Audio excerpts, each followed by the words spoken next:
Really interesting. Wow. Yeah, really interesting how he considered the fold so heavily because people just under bluff in these $400 tournaments. It's really, really interesting. Yeah, I mean, what are his bluffs? You know, like if we really think about it, like sure, ace high, like ace high has some showdown value if you had ace five, and when he raises the turn with maybe some backdoor diamond draw or something like that, he actually gets called. And on this kind of board, like what hands do you have that you're folding? And it's gonna have some misdraws and things too. So I think calling is the only option myself. Let's see if Boogaloo got away from it. Ooh, call is 6. So this is close between call. Really interesting. So call is 6, raise is 7,500 is 10 points. And I'm going to say he said that because this is a very bad player. And so he thinks the very bad player is going to stack off here with worse queens a lot. I'm going to guarantee that's what he's going to say. Very interesting, though. I thought call for sure was the right answer.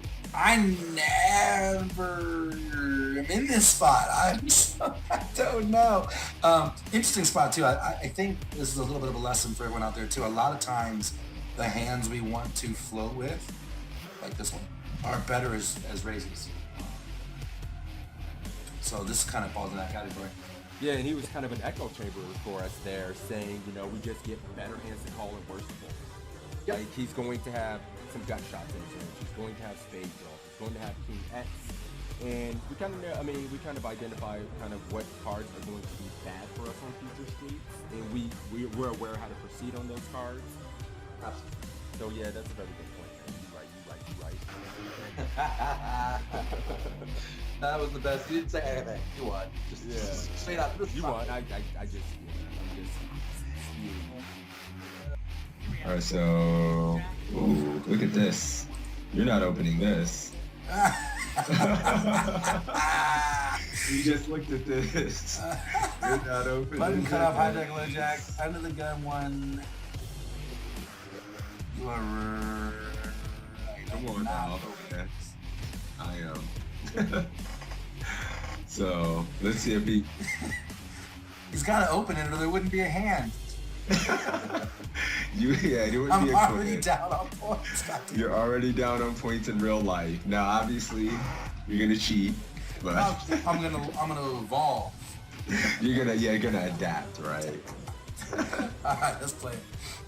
I'm going to cry if he says he's folding here. Like, if he's like, yeah, you should be folding this in this kind of tournament, and you were actually right. All right, cool. Wah, wah. Like a spot where we have Ah! standard. Yes. And the reason is because queen. I just want to say for the record that this is the best 3-point score I've ever gotten in my life. Because the right answer was fold. Right? But you heard what he said about the tables. This is a 3K. Here comes the excuses. 10 The points excuses fold. to It says open, right if your here. table is particularly tight and weak, welcome to the $5 2K world. I mean, the $11 10K. I'm opening this, yeah, for sure. This is the best 3 points of my life. That's hilarious. And everybody's 50. Nailed it. What the hell kind of play is that from King Queen? Who does that? Who the hell? Yeah, so my dog.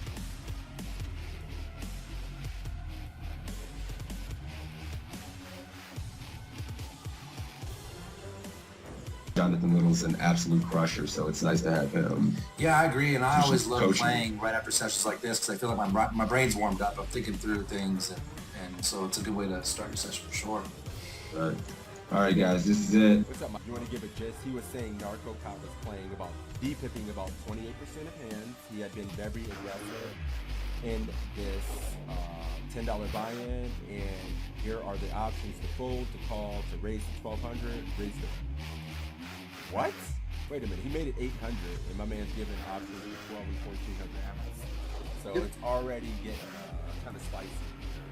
That's so nasty. To be on the site with these other crushers, well-known poker public figures is pretty exciting, I'm not gonna lie. Yeah, I didn't mention that when I was kind of giving a little intro here too. Assassinato, Matt Affleck, John Little, all coaches on the site, so very highly respectable, quality poker content. Yep, Evan Jarvis as well. Member Evan Jarvis, Matt Affleck, Assassinato, John Little.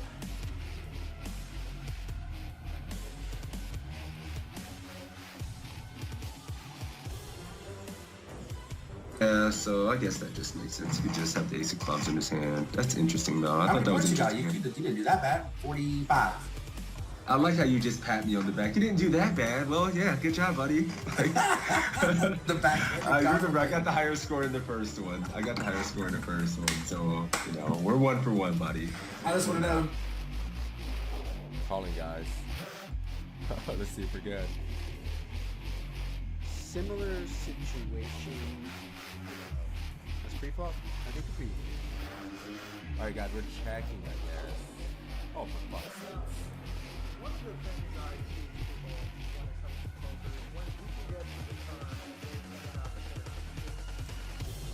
When you're facing a min raise or just a touch more than a min raise, and there's an ante in play, which is going to be the case in most tournaments, I think, going forward, you want to defend pretty wide. If your opponent's making a 2. All right, cool. You're going 1,400. I'm going 1,400, guys. I'm gonna go call with the arm and just see what happens. All right, and I would fold in game though, for the record, in case that's the winning end.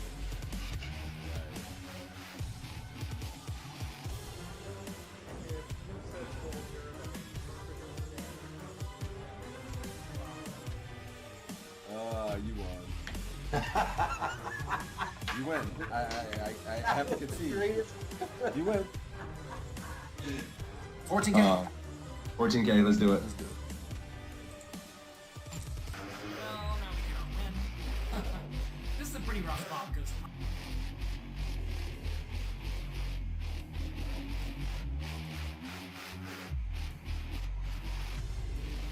damn it. Mm-hmm.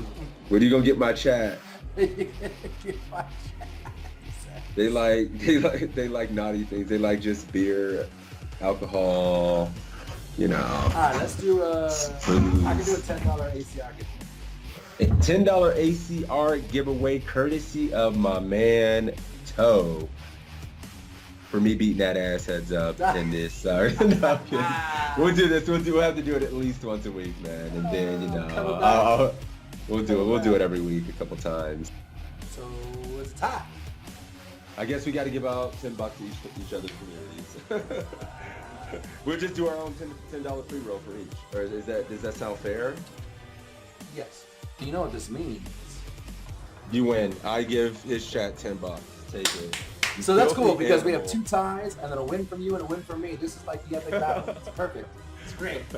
Yeah, we're even Stevens. This is awesome. Take it. I love it. You know, Stop. We got a giveaway going. Let's run the giveaway for the $10 ACR winner. Closing the giveaway. Drawing the winner. My man Sebs are getting the $10 ACR giveaway for this one.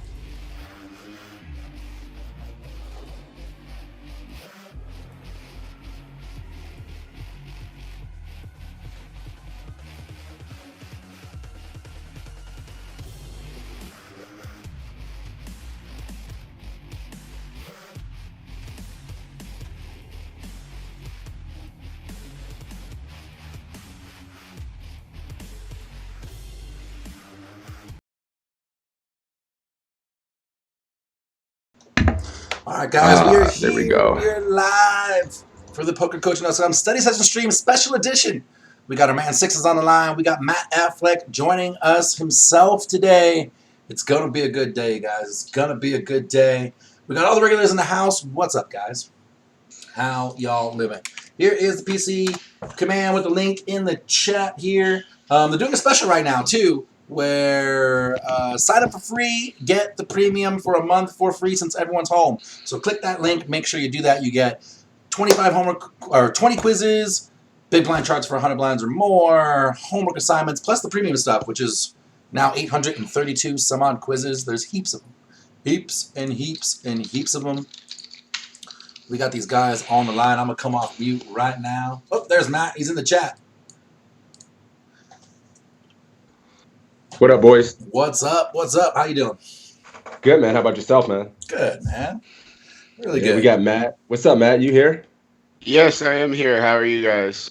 Good, man. Good. We're excited to have you, man. We've been doing these quizzes for a couple months now. We've done dozens and dozens of your quizzes, and we absolutely love them. And we just learn a lot, man. So having you here is sweet. So yeah, you want to introduce yourself maybe real quick? Let everybody know who's kind of maybe haven't heard of you before. My name is Matt Affleck. I am one of the coaches, lead coaches on PokerCoaching.com. A lot of my stuff, I think, is on the poker coaching premium side. I do webinars every Wednesday at 4 p.m. Pacific on PokerCoaching.com. Lots of Q&A. I normally have a topic that we go over. I answer all the questions. We have a pretty good group that normally shows up every Wednesday for my webinars. For what I'm doing right now, I'm just basically playing like 10 hours a day. I think last week I played 60, 70 hours online. I start regging at about 1 p.m. and register through about 8 and normally end up playing about 10 or 11 o'clock and do that every single day right now. I was worried a few weeks ago about income with poker, with what's going on in the world, but online poker is alive and well, and I'm very happy about it. I enjoy playing online more than live, so I'm very happy, and I've kind of liked the routine that I've gotten into the last couple of weeks. Yeah, man. He also just shipped something as well online for a nice little score, like 11K, I heard. But yeah, man, congrats there. Yeah. Yeah. So yeah, he's doing well, getting in that volume, and yeah, we're delighted to have my dude.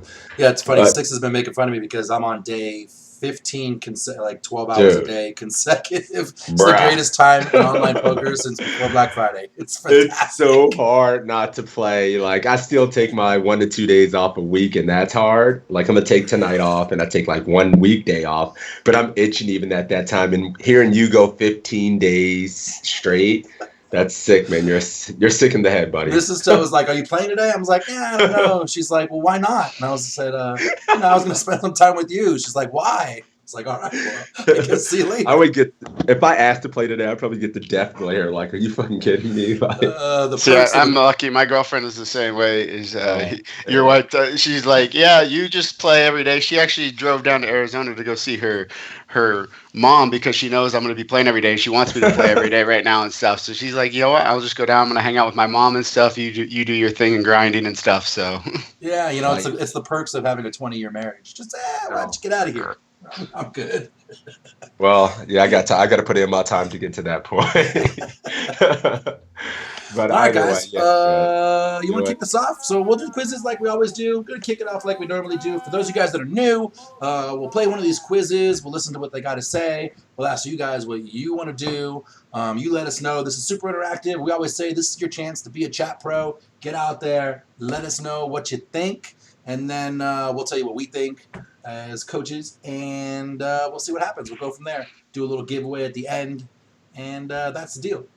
For those of you guys who haven't signed up yet, !PC in my chat, !PC in Six's chat, you will get a link to take you to PokerCoaching.com, where right now you can sign up for free and get till the end of the month, which is only a couple of days. You get access to all the premium content.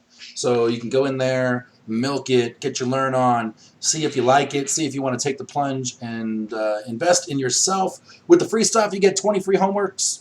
You get homeworks, 20 free quizzes, big blind charts for 100 blinds or more. And with the premium stuff, 832 quizzes and heaps of stuff. Yeah, private webinars. I mean, the PokerCoaching.com folks, Tristan Wade, Matt Affleck, Lexi Gavin, Evan Jarvis, me, Sixes, Jonathan Little, Faraz Jaka, all of us are putting out all this content for premium and a bunch of free content out there. So if you're not getting the free content, at the very least, you're missing out on a wealth of knowledge that'll cost you absolutely nothing.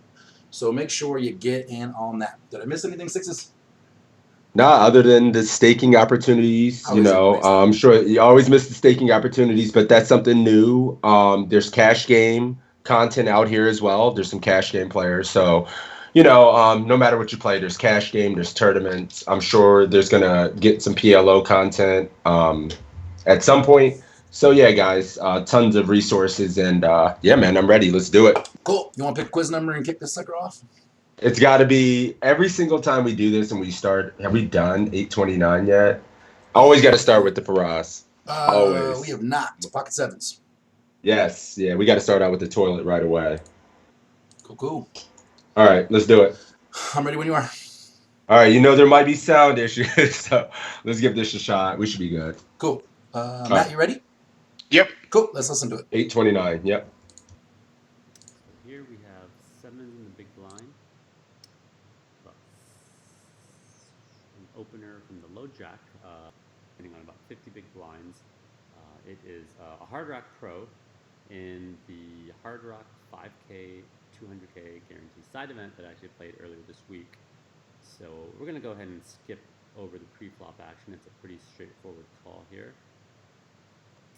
And on the flop, the opponent checks back, and we turn a set on the turn, but it also made a one-card straight with a 6, a straight for 10 jack, and it also makes a flush. So our options here are going to be to check, to bet 600, which is about a third of the pot, bet 950, which is about half the pot, or bet 1250, which is about 66% of the pot.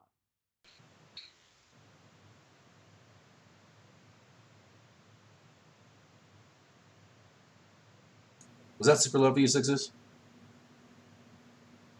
I didn't get any complaints, but it felt like it was a little low. But I muted my mic and Skype.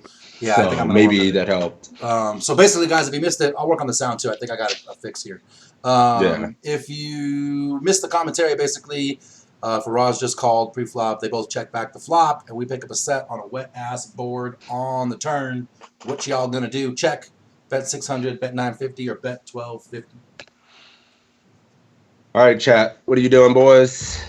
Yeah, it wasn't terrible, because I muted it, Lady Killer. So Mike Rashid is checking here.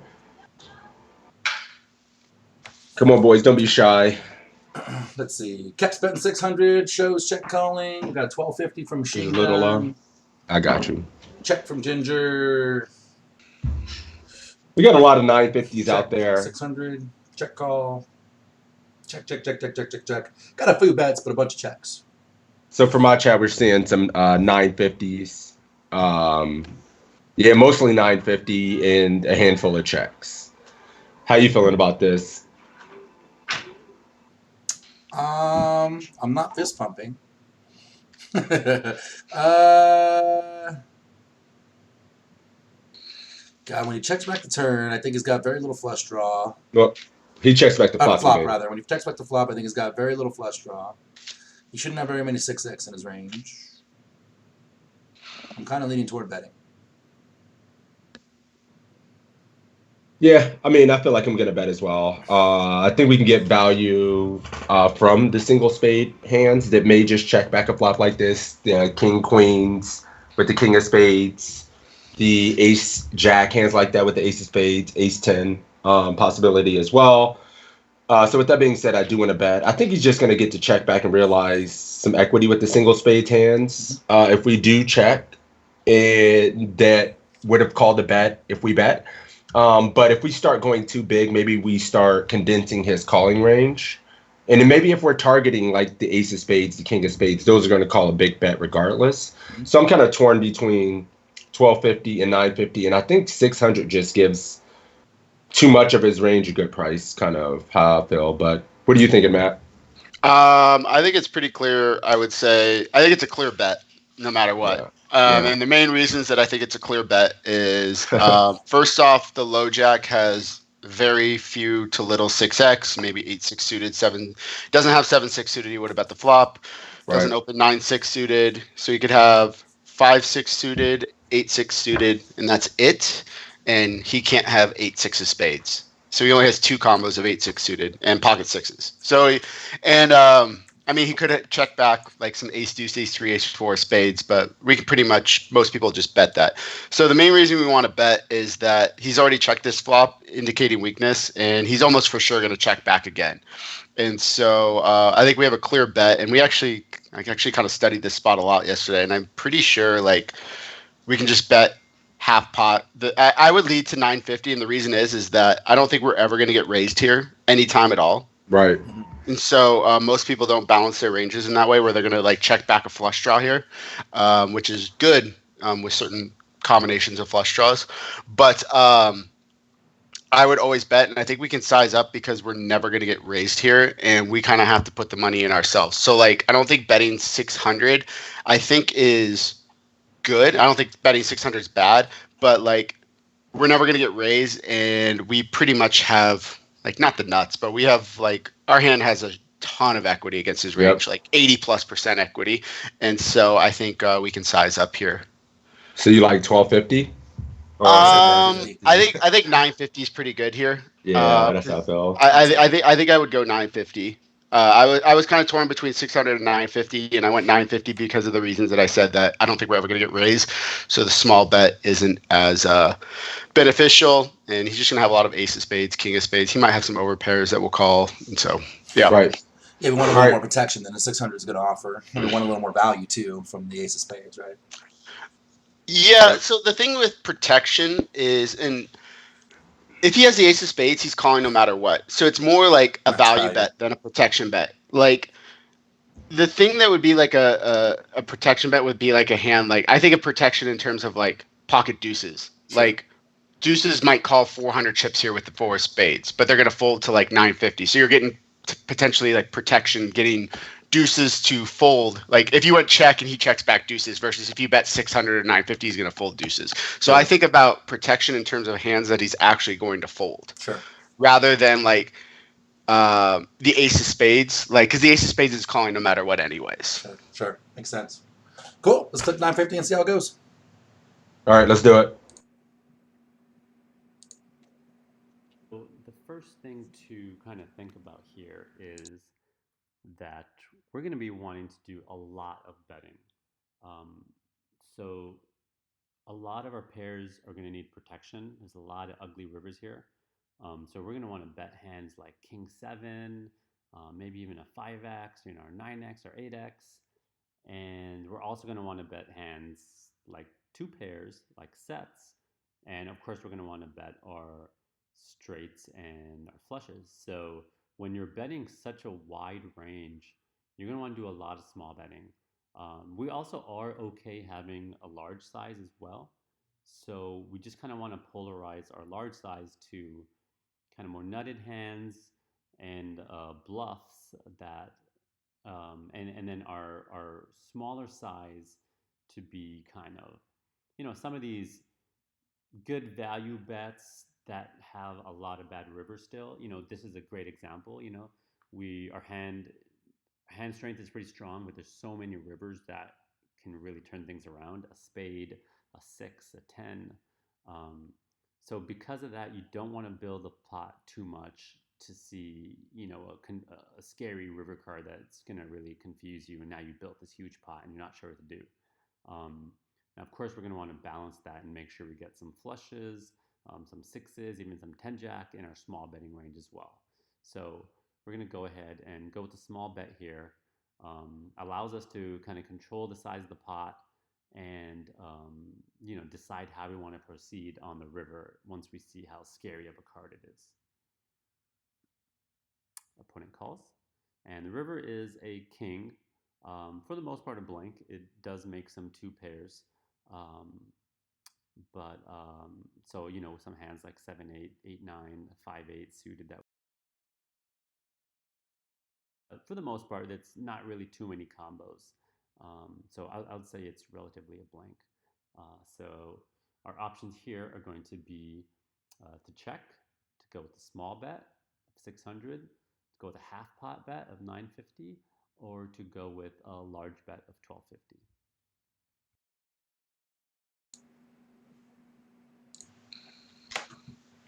All right, there we go. Oh man, what a spot! I get what he's saying with the smaller sizing. It just gives him a little bit more flexibility to bet more hands. I think he just wants to just be able to bet a lot and be able to call a raise when he goes that size. But I get it. All right, chat. What do you guys like in this spot? I think these are the same questions from the last one. We have like a 20%, a 25%, and a 40% bet. Yeah, the bet sizes didn't change. This is a goofy quiz. Someone get Justin online. No, but he was saying, which one of these bet sizes do you like? Like, do you like the small bet sizes? This is weird. Yeah, I don't understand why the bet sizes would all be this small. They didn't change. Yeah, he didn't. It just didn't update. It's a glitch. Let's see. Maybe we go back and hear what he said, and we can do it from that and talk about it. All right. Yeah, but he didn't even say any bet sizes, though. on No, the but we turn. can He's like, adjust to the size of the pot, right? So with 3K out there, how much would you bet? Right? We can do it hypothetically that way. that might be better. Like, what would our bet sizing outside of what you see here on the bottom? Let's kind of like ignore these bet sizings because they're probably wrong in some kind of glitch. What would you guys bet? Pot size in the chat. What do you guys like? Just two. There's 3K in the pot. Matt says he's Doctor. going third pot, folding to a raise. That's a question mark. What raises that we beat here? 40%. I'm seeing all kind of shit now. This is what I'm talking about. Rendo's going 75%. Kep's going 1200, 80%. like 75, 70%, 2K, 1750, 40%, 30% pot.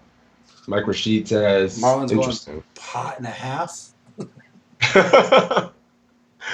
Radon's got a third. Bunch of third pots out there, and then a couple of 75, 80s, and a shitload. 120, 150. What are you doing, sixes? Kind of torn here. That's My Marlon. my default out of position here might be to go 40. I don't know if we really need to use a big size. When we're out of position, we go bet on this board when he obviously just doesn't have as many 6x. So maybe I would go smaller to try to get more of his range to call. You know, I mean, maybe some get hero, but the king. If we're just trying to get called by a king, maybe we just go get 60%. You know, so I'd be torn between 40 and 60% here, and probably end up deciding to go 40.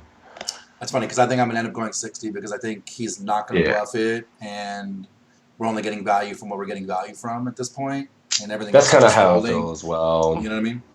I mean, I don't know. Do we get called by any extra combos when we go a little bit smaller that's not calling anyway, you know? I mean, are we getting called by what even plays it like this? Some ace eight. He shouldn't. I mean, some overpair that might check, so tens would always be calling as well, I guess. Obviously, his king queen with the queen king of spades would always call if he ever checked ace king back. Yeah, I guess 60 might be just better, right? What do you think, Matt? I would go like 1500 to 2K. So pretty much right about that, between half and 2/3 pot. Yeah. I think our hand is more than worthy of that. I don't really see a need to go too much bigger since we're going to want to be value betting all our two pair. We can value bet all our two pair here. I think we can flushes, straights, sets. So we have a ton of value. So we can actually bluff a ton here, and we should have like every 10x is a bluff. We should have every 4x a bunch of like king of spades or like queen of spades, jack of spades combos probably is a bluff. That'd be good. A lot of our king x got there, so we might have to dig a little deeper for bluffs here. I would think like 1500 to 2K here. And people are asking, what do we do if we get raised?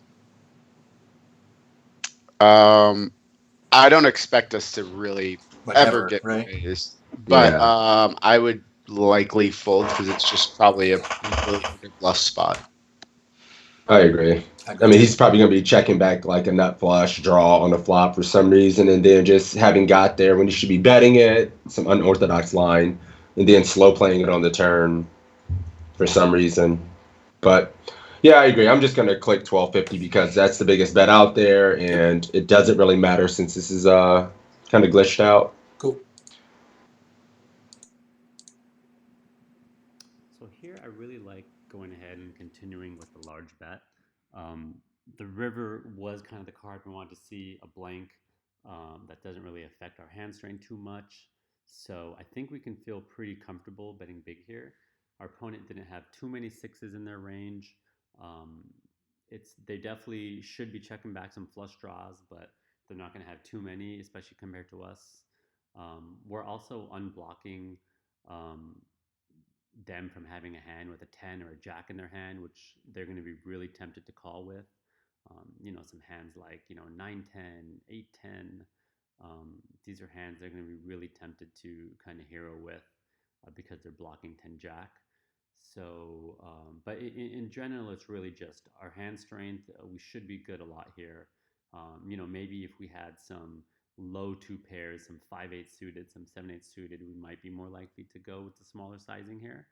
But at the end of the day, small sizing here could be okay as well.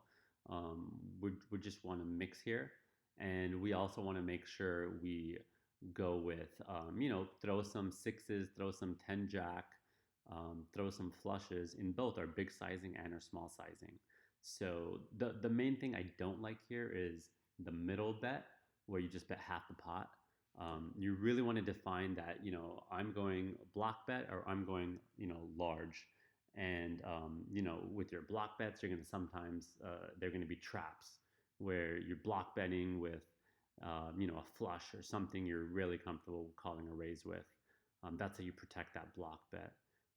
But when you go in the middle, it's just really, it's really unclear what you're accomplishing. You're not really blocking with the hands you want to block with, like your two pairs. And, with your bluffs, it's not really pushing anything off its hand either. So, yeah, try to avoid that kind of middle where you're not sure if you should bet small or big and you just go in the middle. Kind of commit to one or the other.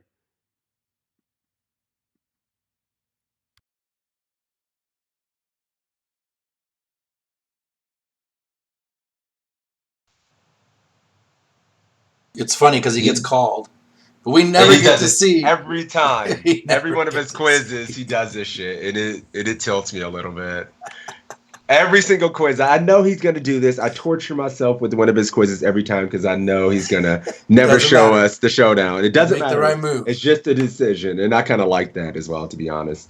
But you know, guys, it's not about what kind of scores we get. It's about what we can learn from these situations and how our thought processes kind of align. With some of the players, some of the coaches here. So definitely a lot to learn, and I think that was good. Yeah, totally good. Totally good. All right. Let's throw another one in there. What about 820? Is that a good one? We'll do some JO. Some JL, let's do it. Do you ever get a chance to do any of the quizzes? I know you're so busy creating content, playing, and doing the webinars and whatnot. You ever dabble in the quizzes? Not as much as I said should. I want to add them more to my warm up routine before I play. Yeah. I think that's like I think studying and stuff you learn a lot, but I think like as a warm up tool, they're very good because you can do a couple in you can do like three or four probably in Real fast. 10 to 20 minutes or so.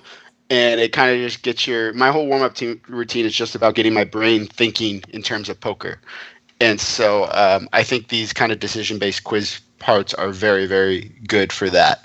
And so, but I spend so much time making quizzes that I Right. don't end up doing a lot of the quizzes on my own just because I'm making them all the time. And so, That's an Right. interesting topic. How important do you think a warm up routine is? Because I know a lot of people probably just, and I do this sometimes, so you just roll out of bed and jump on and get rolling and tank a couple tournaments early and start finding their groove about midway through the day. And that's probably not the optimal way to do it, right?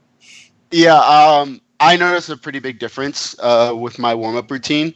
And so, basically, my day now when I start at 1 is like I normally have an hour or two that's actual like study in the morning.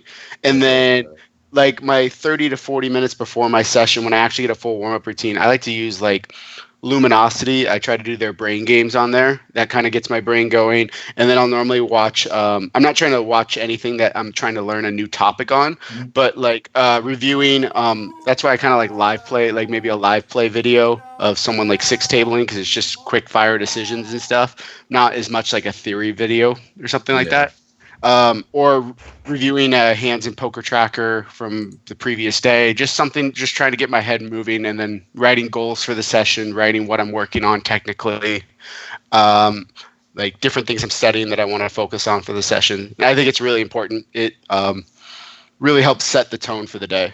So it's kind of like stretching before you work out and not. I use that example a lot. I think of it as an athlete, like NBA player. They just don't walk onto the court. They do layup drills. They do passing drills. They're doing like stretching before the game and stuff. And that's kind of, I think of it the same way with poker. You should just work on fundamental stuff, what you've been working on. They might be reviewing or practicing a new play they're learning or something before the game. So I think of it in that way, like a team would be warming up for a game. Yeah, absolutely. I You mean, it's guys interesting hear because we that did that little routine? 2 hour It's warm good, up man. Yeah. as a group, us, and then Justin went and shipped that tournament for 6K, and I went deep in the ring. It just goes to show you it works.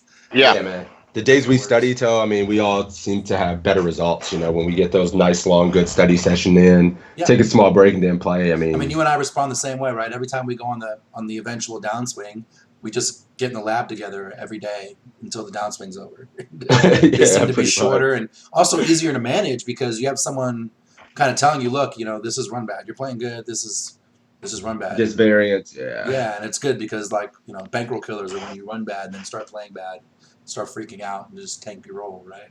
Start getting destroyed right on. Cool. All right, what number was that you said? Was it 820. I'm ready 820? when you are. All right, cool. What's up, Idiot G? Welcome. Good morning, Frosty. All right, let's do it. Cool. Here we have a fun hand from a $1,000 buy-in live tournament. Folds around to a player in the cutoff who raises to 1,000. He does not misclick min raise yet, but he's about to. So, in this scenario, should we fold, call, re-raise to 3,300, or re-raise to 6,200?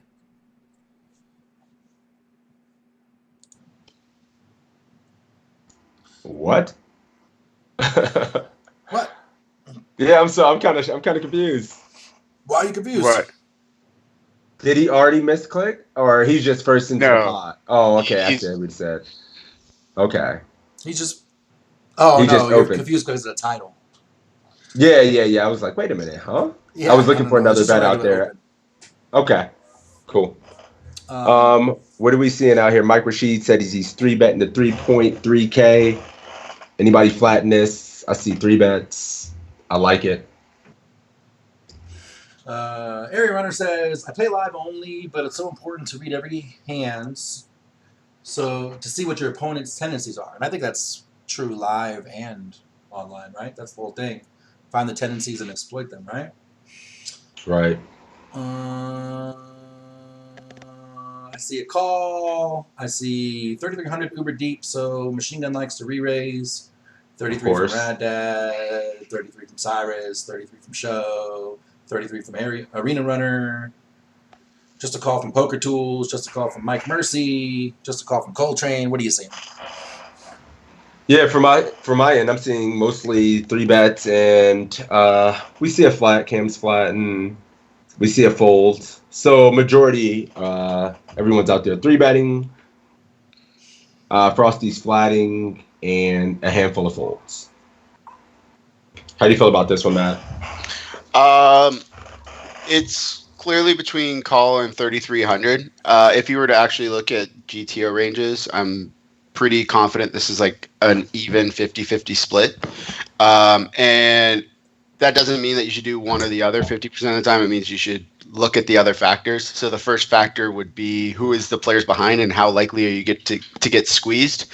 So we have a tag in the small blind, which means we're probably not getting squeezed from him, and a lag in the big blind, which would normally lead to 3-betting, but people don't 3-bet enough from the big blind. So given the fact that it's $1,000 tournament and the player in the cutoff likely doesn't open wide enough, so the cutoff should be opening like 35% of hands, but most people open like 30 to 25%.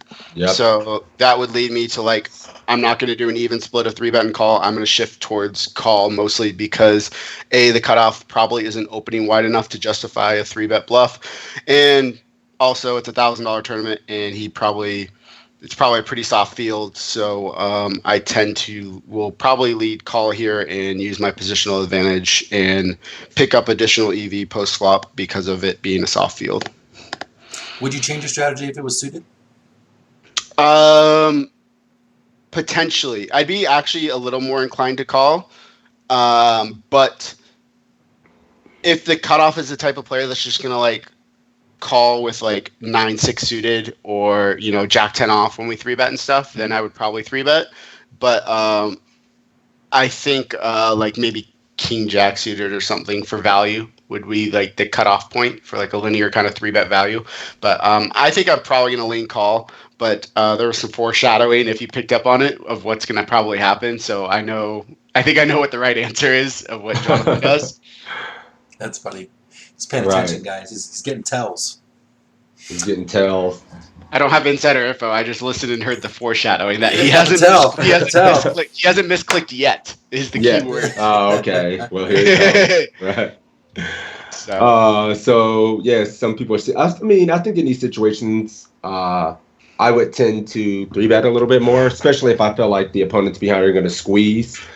But I can certainly start flatting this a little bit more. I like to flat the queen jack suited a little bit more because I feel like it has a little bit more playability, and I don't want to get four bet off, but maybe that's just wrong. But I think at the stack depth, I would 120 bigs deep, like on 80 or something like that. I would just be three betting a little bit more if I feel like these guys behind are going to be squeezing. Yeah, I'm kind of in the same boat, and maybe we're both a little too aggressive. But I think these guys, especially in $1,000 live tournament, they're pretty weak, and so I think they're just going to call too wide, and we're going to have positional advantage, and They're just going to check fold when they and all call that a kind of three stuff bet with too barrel. often. I'll add one more thing that I think call is good is I think people over defend the big blind multi-way. So like the big blind should call the cutoffs raise heads up with hands like queen 7 off and queen 6 off and queen 8 off, but those hands quickly become a fold multi-way because when we flat, we have hands like this that dominate them. So by flatting, the big blind will probably make a mistake and call with stuff like queen 5 offsuit and stuff, and that's in like jack 7 offsuit, and that's really good for us in this spot. It's really interesting too because now you are keeping both the original opener in and bringing the big blind in when you have positional advantage and the ranger just plays fine. Yeah. I kind of like tend to like all the offsuit broadways are kind of a 50-50 mix here versus cutoff, so I'll kind of just three bet like king jack king queen and then just have a weaker flatting range of like jack 10 queen jack queen 10 because people don't squeeze enough, and so you're not going to get exploited by just three betting when you have a little more equity with like the king queen king jack king 10 those ones, and then flatting with the worst broadways. Your flatting range is going to be weaker, but no one's ever exploiting that. I like it. I like it. A lot. Look at that, boys. See all the people that were saying flat out there. He's with you. The flat army in this spot, and all of us three betting is not bad. It's not terrible, to be three betting here. Yeah. So, yeah, we don't have to always call, but we can mix in flats and not feel too bad about it. But yeah, let's do it. Which one you picking? 3.3, right? I was going to go with the army just because that's what they picked, but I really like the arguments for call. I thought that was really insightful. I learned something. Yep. Cool. This is a fantastic spot to 3-bet or fold. You really don't want to be calling with the queen jack, king jack, queen 10, jack 10 offsuit hands on the button, even against the cutoff raiser. It's like more acceptable to call in this spot than any other spot. But at the same time, you're usually just going to be best 3-betting or folding the offsuit hands and then calling with the suited hands. And I'm going to be 3-betting this one pretty much every time. Whenever someone's raising the cutoff, unless they're just the tightest tight player ever, you really can get away with 3-betting the big offsuit hands just because they block hands that will continue. So I like 3-betting to 3,300. We don't need to go gigantic because if we go gigantic, then we're only going to get called when we are we're only going to get called when we're in very bad shape, and also you're just risking a lot to win very little. So now, here's where the interesting thing happens. The opponent put in 5,500. I don't exactly remember how this hand played out, but I do remember that he honestly he's not angling me here, okay? He really meant to put in a call. All right, knowing that he really meant to put in a call, should we fold, call, re-raise to 11,000, or go all in?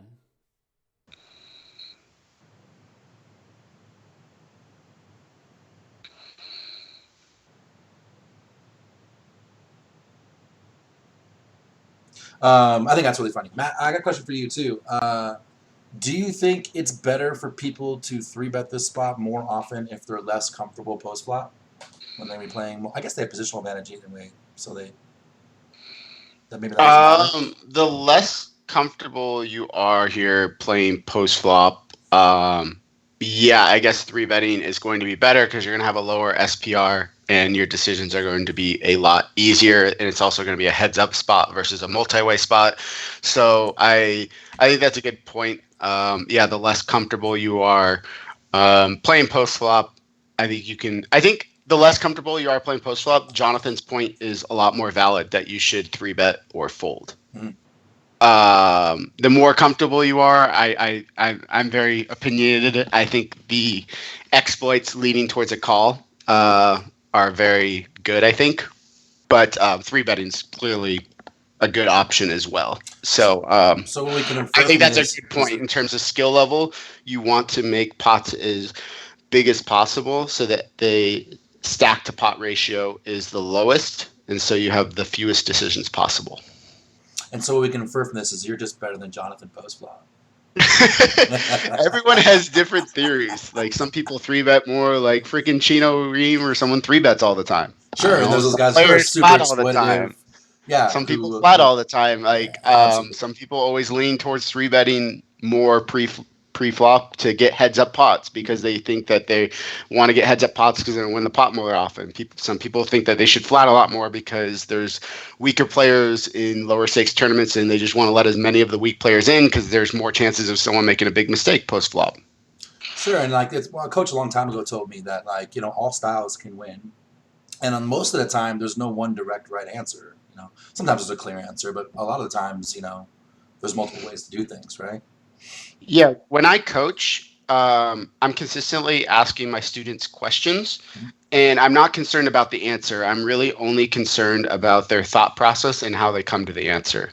Right. Because the answer is this specific spot, but like the thought process is something that can be applied to multiple different spots. So it's more the thought process of why something is done rather than the actual outcome. And then there's a problem sometimes that people will have the right thought process and then their outcome is just, it doesn't align with their thought process. Right.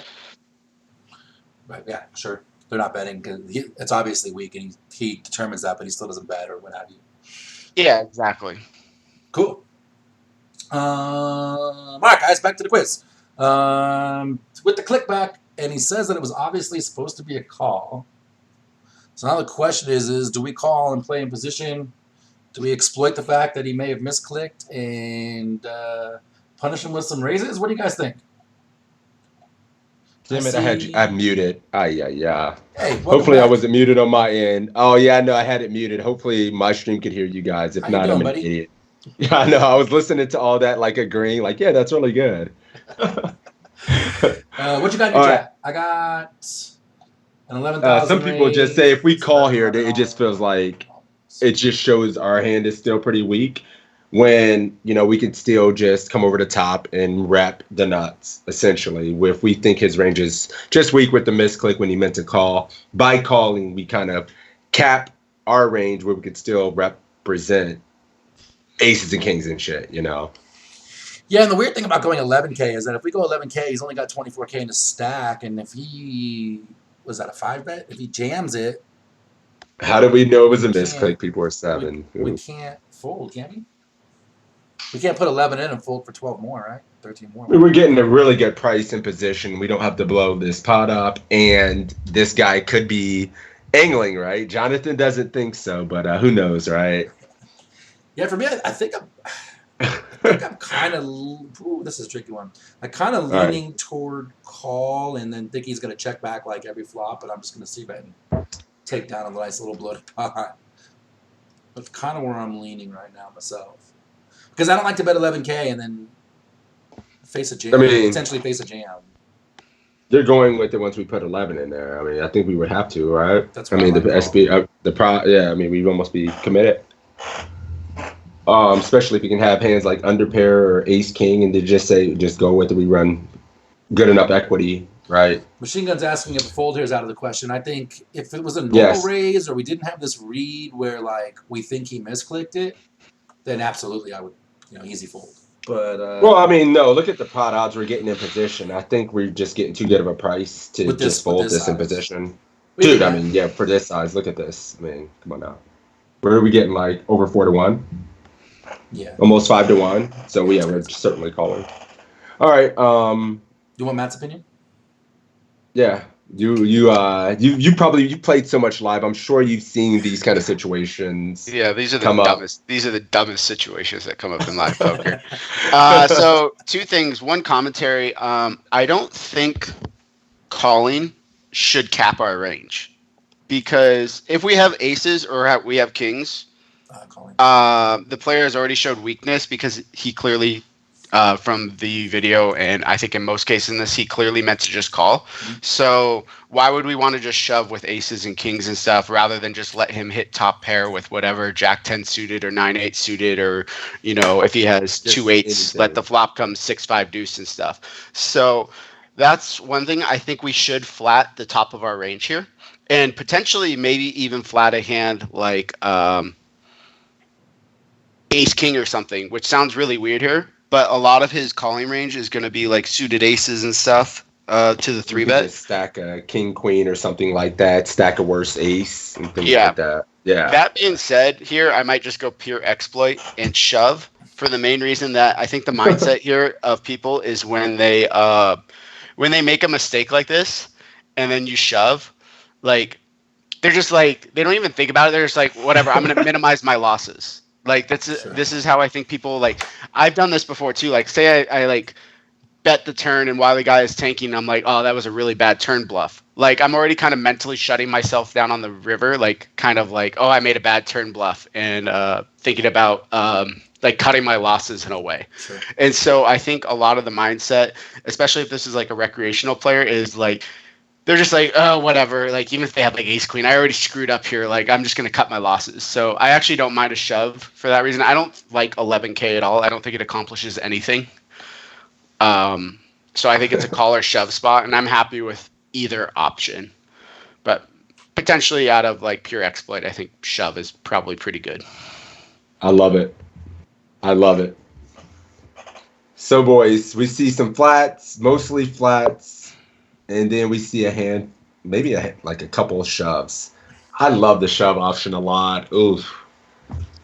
Yeah, I mean, I guess we would have to just jam. Yeah, I mean, I'm going to take 11K out of the equation, even though most of the guys in the chat said that one, because I just think that's kind of obviously not the right way to go given the stack sizes. So call or shove is the one for me. Most of my chat is saying call. I got a few shoves going on. The army is aggressive. Obviously, machine gun leads that charge. He said we might have to call Matt Mini Machine Gun. Because he's going with the all in here. All right, I'm ready. My body's ready. Which way you going? I'm shoving. Wicked. I'm going to call just to be contrarian. But that shove is sexy as hell. Yep. Let's All do right, it. let's do it. I think that this is Man. either going to be a call or a shove, right? Now, this is where you have to make a live read and figure out if the opponent would call the jam. And this often depends on how confident they were with their supposed call of our 3-bet. If they look like they were unhappy calling the 3-bet, I think this is a very easy all-in. If they were happy enough about calling the 3-bet, then I think we should be way more inclined to call. Notice we're never folding here because we're getting amazing pot odds, right? And you may say, well, if the opponent didn't 4-bet, doesn't that mean they don't have aces and kings, so we can just shove everything? Yeah, but if they do have a hand like 10s or ace-king or ace-queen or maybe even 9s or 8s, who knows what, they will still call a jam. Now, it's only really bad when the opponent has ace-queen, pocket queens, pocket jacks, and ace-jack, right? Which doesn't happen all that often. But if you think about the hands that the opponent will call the 3-bet with, or would like to call a 3-bet with, those hands do make up a decent chunk of that range, right? So it's a cool spot, but I do think we probably just want to go all in general. You will find that there are some players who will get very flustered whenever they misclick here. They make a mistake where they re-raise small. A misclick, by the way, is it's a term from online poker where you click raise instead of call. This happened in live poker, so it's not exactly a misclick. It's more just a straight up mistake. So anyway, this is a situation where I'm usually going to be all in, but there are definitely some players who you really don't want to jam against because they're just going to call you with everything because they're annoyed. And well, if everything includes like, queen 4 offsuit, then sure. But usually everything includes more hands like pairs, big suited connected hands, big offsuit hands, and queen jack actually does pretty poorly against that. So I am usually jamming, but I think calling certainly could be acceptable. So you do rip it in, and I remember this situation vividly because the opponent was like, "Man, he's like, I wasn't angling here, I really wasn't," and he thought for forever. Then he finally called it off with ace queen of hearts, and I think once he makes this mistake, this is an easy call off because this is essentially the top of his range, right? And the opponent definitely was not making an angle where he was trying to look weak or anything like that, but it is what it is. I'm trying to figure out what he could have done wrong pre-flop. So when he puts in 1100, imagine what he did here is he probably took back his... What he probably did is he probably took this back and then just put in 5,500, thinking that he was going to get change here. He probably didn't have change, right? What you have to do if you want to call in the scenario in live poker is you have to say call and then put in a 5K chip, or you can pick up the 1,000 and the 100, pull that back, and put in a 5K. That's also a very clear way to say that you were calling. Slightly less clear way, which is also acceptable, is to just put a 5K in.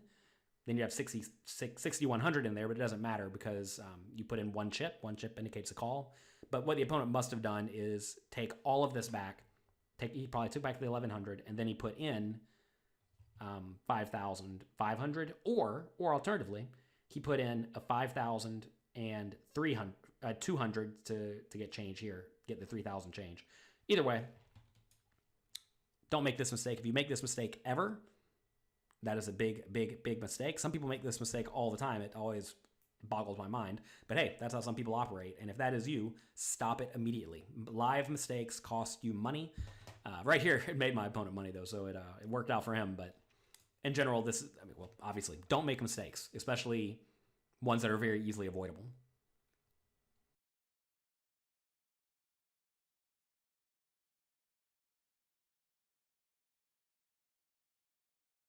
Uh-oh. There we go. All right, there we go.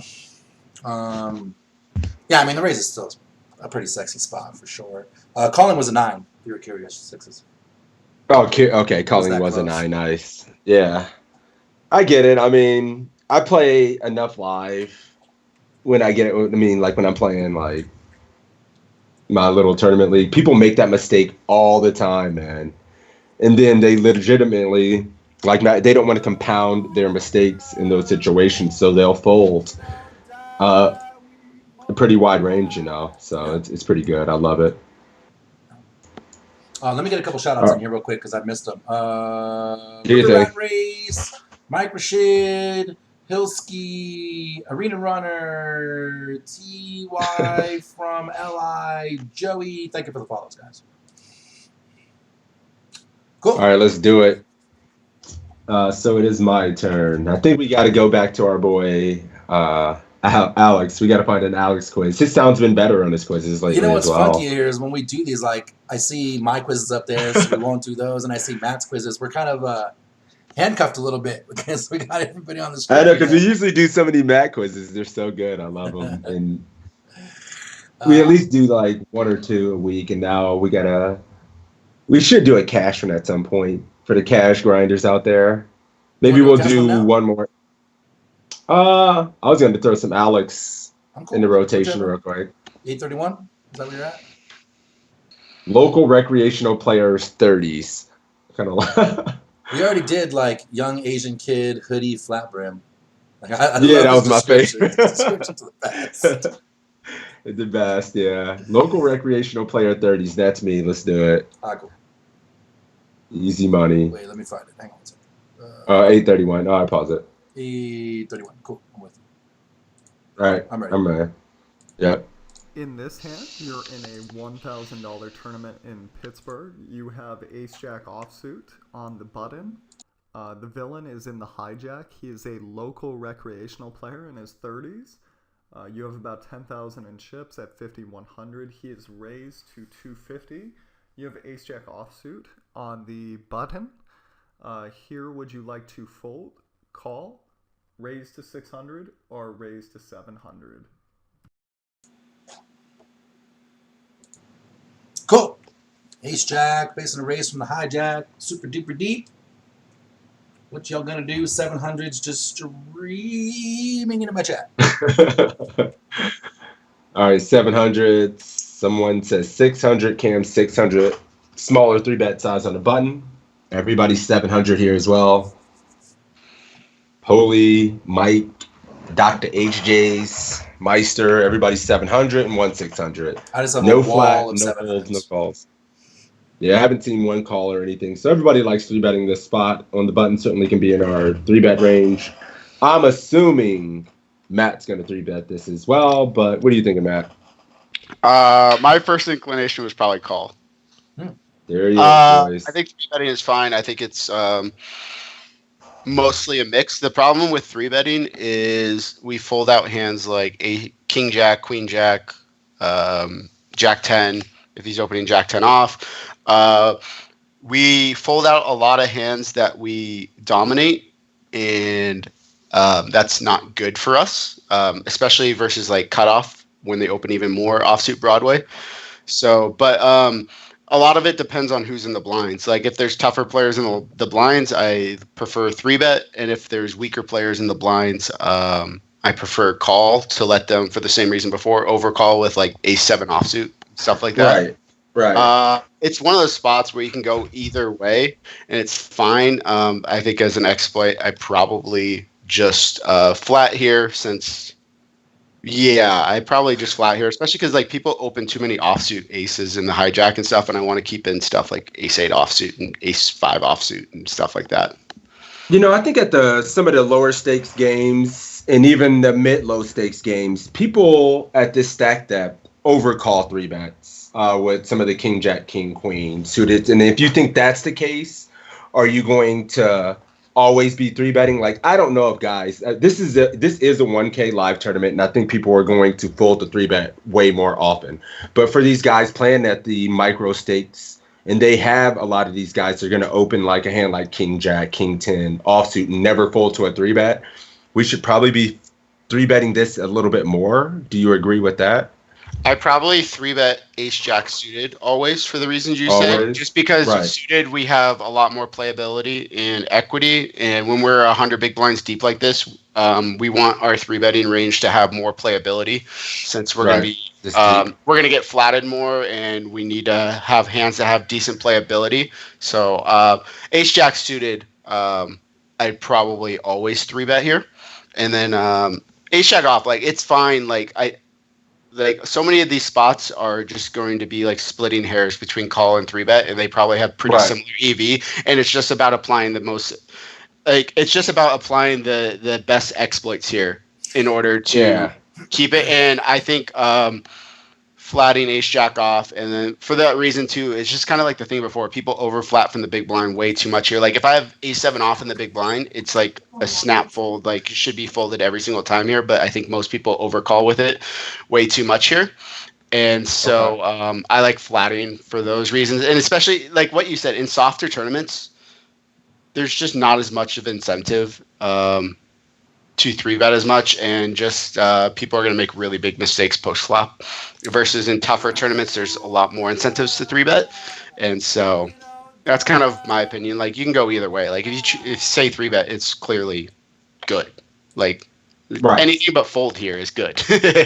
So does your strategy change? It's just philosophy. You know, it's just a philosophy how you want to approach these. We're going to play smaller SPRs where we're going to get these guys to make more mistakes post flop, but if you want to kind of play a more aggro style and think you're going to get called, you can also use that strategy as well to exploit if you think these guys are still going to play poorly post flop, where you can play bigger pots in position and they're still calling pretty weak ranges that you crush. So it's just stylistically how we should I probably would have a bigger 3-bet size here too. I'd probably be making it like at least 750 to 900. Like 900-ish would probably be my standard 3-bet size.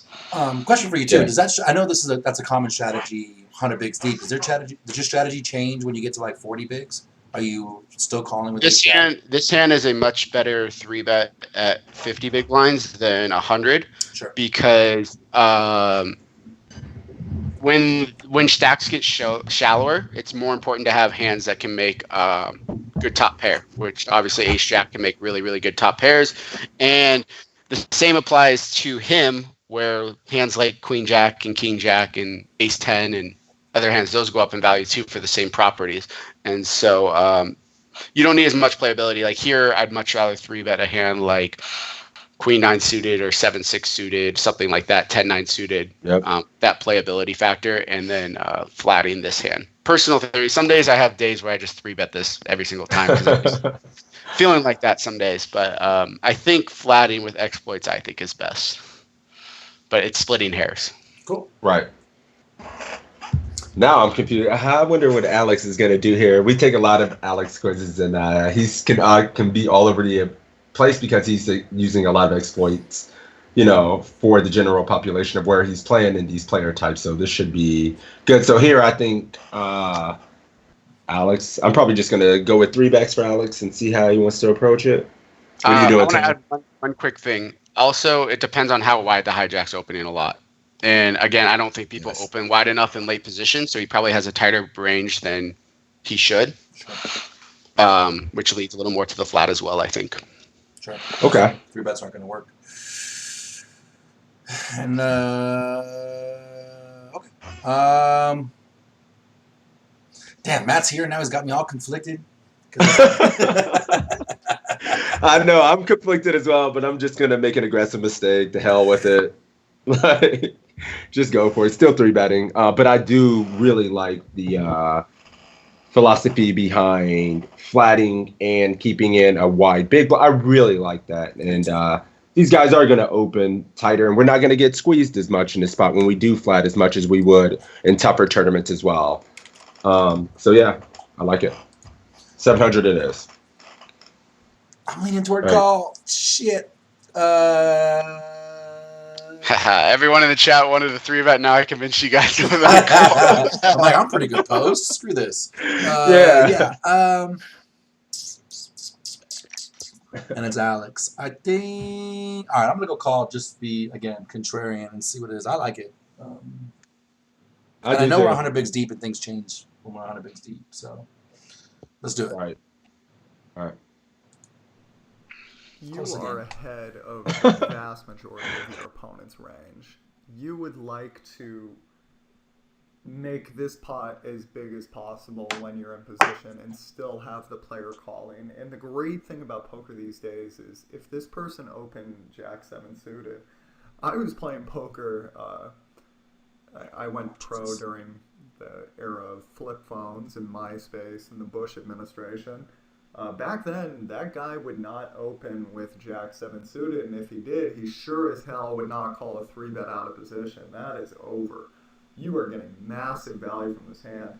In the old days, if you came up playing maybe a few years ago, sometimes it was a good idea to flat with this hand because if you 3-bet, they tended to fold their ace 10 and they would 4-bet their ace queen. Now people don't 4-bet, take advantage of you as much, and they actually will call with ace 10 and ace 2 suited and jack 8 suited and an assortment of hands that you do have an edge on. So go ahead and try to get the most value possible right now. If you flat, you're going to most likely play a multi-way pot, which isn't the worst thing in the world, but the problem with it is then you're going to need to hit a hand. Typically someone's going to hit something in a multi-way pot, and that person is really not going to want to fold if this is buying 3.5k or under. And it's much easier to manipulate your opponent's range than it is to hit hands. So why don't we just get it heads up versus someone we could easily manipulate if we do miss the board. So we make it as big as possible here. We 3-bet, and this gentleman calls, and we get a delectable flop here. Here, would you like to check? Would you like to bet 600 into 1550? Would you like to bet 800? Or would you like to bet 1,000? I think it's hysterical that unprompted Matt said story time with the Sassinado. He knows. He's never even taken these quizzes, and he knows. He's had 7-minute sections of a quiz. You remember that? He had a 7-minute, it's almost like 10 minutes or something once. Always Oh my talk about goodness. it. When the stars were aligned and the moon was in Jupiter, I was drinking a Red Bull. I was half-cocked at 40%, stared at the dealer menacingly. Funny. Cool. Anyways, he 3-bet. Colin was a 7, so again, super close. Right. I mean, I kind of agree with what he's saying. Like, people just don't fold to. Nobody folds to my 3-bet. So, I mean, I'm just feel like there's certainly calling with many worse hands, and we get to play a 3-bet pot in position. But I certainly can exploit by calling and keeping in much worse hands as well. Yeah, I 3-bet a lot too, so I feel like nobody folds to my 3-bets either. Nobody folds to me, so what the shit? I 3-bet a lot on stream, so. I agree with you guys that people like. I go like I'm torn on these spots because I agree with you that people kind of over call versus 3-bets. Out of position. But in that like. I feel like Ace Jack, lowering the SPR is good with this, but also like I want to have hands with a little more equity then I think, and so I think I still like just 3-bet Ace Jack suited maybe and flat Ace Jack off, but against certain players, it's still 3-betting this can be very good. So yeah, I mean you can agree that people are going to overfold post flop in spots they should be calling with, out of position. So they'll just overfold a pair when they should at least call from one street or stuff like that. So I think we just get a lot more equity when they call out of position, and they're going to check fold more than they should as well on top of that, even if we miss our hand. But that's a good random trivia question, Matt. Is that true? You grew up coming up with Alex in Seattle? Yeah, we were grinding together like 10 years ago. That's amazing. I didn't know that. That's Poker Stars days. Oh, that's cool. We found out we lived like 4 blocks away from each other. Oh, that's funny. Like I learned most of stuff. This is when I was grinding like 24 tabling sit and goes in college. That's amazing. That's amazing. That's awesome. You see that 10 years from now, Sixes, you and I are going to be sitting back and saying, 10 years ago, I used to study with Toe. Yeah, now I'm in a poorhouse. I'm on the streets. What's going on? Toe ruined my damn game. Why was I studying with this guy? Probably true. Cool. A lot of people saying bet the Nets. That's 800, 800, 1Ks. It looks like at a glance more 1Ks than 800s. I kind of like sizing up too with the draws and stuff out there myself. What's the pot? 1,500? I'm probably somewhere around 1K myself. I think 800 is super close. Alex does these weird things where it's like, it's 900 or 1,000, 800, 1,000, super close bets. I'm probably leaning to 1,000. I'm kind of, well, I'm seeing 800 from Lady Killer. I see one bet of 1,000, a few 600s and some 800s in my chat. Frosty says 800 because there are 2 hearts on the board and it's connected, so I would be betting 600. Honestly, it feels like some of his calling range is going to be inelastic. Like, I think he's going to call no matter what. If he has, like, Queen Jack, King Jack, maybe he'll call one bet with, pocket 10s if he did happen to raise call that. Pocket 9s might be calling one size bet almost inelastically. So I just want to go bigger. We can potentially stack some of his jacks. Like, the hands like 6s, 7s. Random floats with King X, we might lose by going bigger, but I think I'm going to go 1,000 here in this spot. In my opinion, what do you think, Intel? Yeah, I'm with you 100%. I'm definitely at a 1K myself. I like to size up on these wetish boards, and I can see 800 as well. Yeah. What are you thinking, Matt? I would definitely go 1K for the main reason that people don't check raise enough. So when they're not check raise enough, you definitely want to size up, and I might even size up more because of what you said, Sixes, that people are just very inelastic with their calling range, and I might even just, as a pure exploit against a recreational player, I might just bet like 1,500 here. In general, like these jack high boards in a 3-bet pot, you're going to be betting a lot bigger anyways. Just how they play, like this board texture, you're going to end up, in theory, betting big, and you can probably even exploit by betting bigger. So I might even go like 100 as a pure exploit, but for sure as big as I can go. I think in game I would go 12. I would be afraid that I might lose 9s and 10s, but I think 9s and 10s with a heart. This deep, this guy is. There's zero chance he's still calling. Yeah, he's just not calling. Yeah, he's never. They're calling at least once. Like, I mean, not never calling. I mean, never folding. Excuse me. He's never. People overfold turns and rivers, and so I normally, I normally front load my bets Yeah. and stuff because they're more like for example, if he has tens, like I feel like he's more likely to call always the flop versus the turn, like a queen or a king could come off and then he's gonna not pay off anymore with nines or tens and stuff. So I always like to front load my bets here. I've also heard Yep, you say get in a the past too, when we're 100 bigs deep, our small bet is closer to like 2/3 pot, and our big bet is pot and a half. And this is kind of the same scenario here. Yeah. Not I agree. What you're saying is right, but this is a 3-bet pot, so it plays more like the stack to pot ratio now is only like 6. Sure. So we have no problems getting all the money in by the river. Sure. Versus if this was a single raise pot, if we just flatted pre-flop, then like my small bet would be like half pot, and then like my large bet would be like full pot or maybe even an over bet. Okay. Cool. We all agree on sizing All right. up. Let's click it and see what happens. Let's do it. Now, this is where the exploitative plays come in a little bit more. So, something I teach when I have people 3-betting in position and say the flop missed them is I always say, what is the most important thing to think of? And what we try to drive in is what we should try to drive in, you and I just working together on this, is typically your thank you for the opponent's gonna follow. have high cards, and the game becomes how do you get them to fold them, right? What bet is going to fold them? Now here, Barber, thank you for the you're follow. not really balancing because this is a $1,000 tournament. It's the beginning of the tournament. You likely haven't really seen this guy much. If you've played this guy a lot, maybe you can balance a little bit, but here you're not betting an amount that will get him to fold his high cards. Here, you want the guy involved, period. When you hit a really good hand, you got to find the bet they call with on the flop, because here's the thing. People tend to fold about 50% of the time on the flop, and then progressively those numbers go down. On the turn, people fold maybe to a double barrel, maybe like 40% of the time. And on the river, it actually can be as low as 20% of the time, and that's not true across all platforms. That's not true across all buy-in levels, but with recreational players, it tends to happen that once they get invested, they have problems conceiving of sunk cost, and they go, well, I'm pot committed, I got to call down now. So the idea is to get them committed somehow, some way when you've got the goods. So if you said bet 600, I think that's good. Checking, I think, just loses us the street of value, which we don't want to do when we have top pair, top kicker. I know it's a scary board. I know a lot of people say, well, what do I do if he check raises?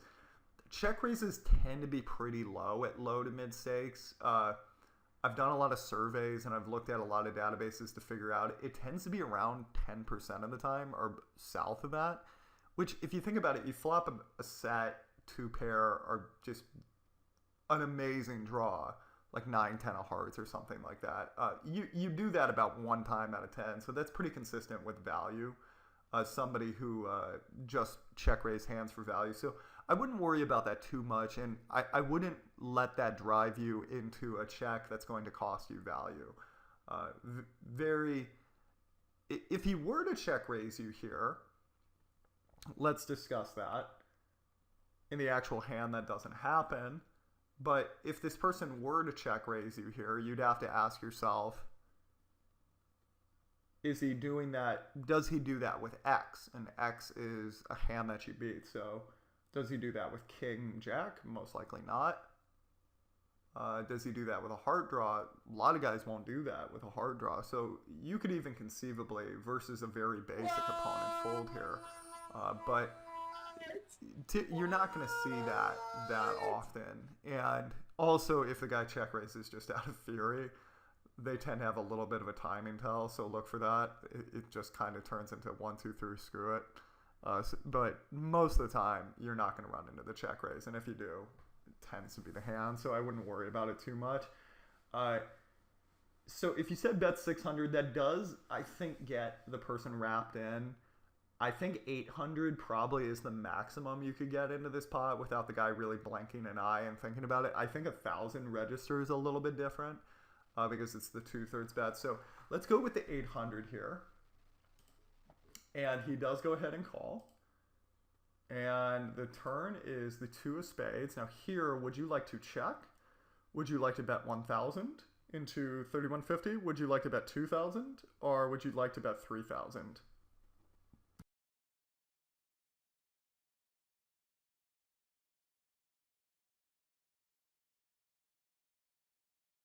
Yikes, baby. All right. I love Matt. Matt, my chat says, Jesus, Alex, you popped the nuts. Can we just get on with it? Get on with it. Yeah. This is like when the guy nit rolls you with the guy nit rolls you with 2 queens pre-flop. He doesn't like it, but you know he's gonna call it off anyways when you have 2 jacks. All right, bet 800 and get called. What's the play now, guys? Continue firing, sizing up, sizing down, giving up. 2K, 2K, 3K. We got a bunch of 2Ks. Frosty's going 2K. BQ's going 3, 2K, 2K. Yeah, I mean, either 2K or 3K. What do you guys like in here?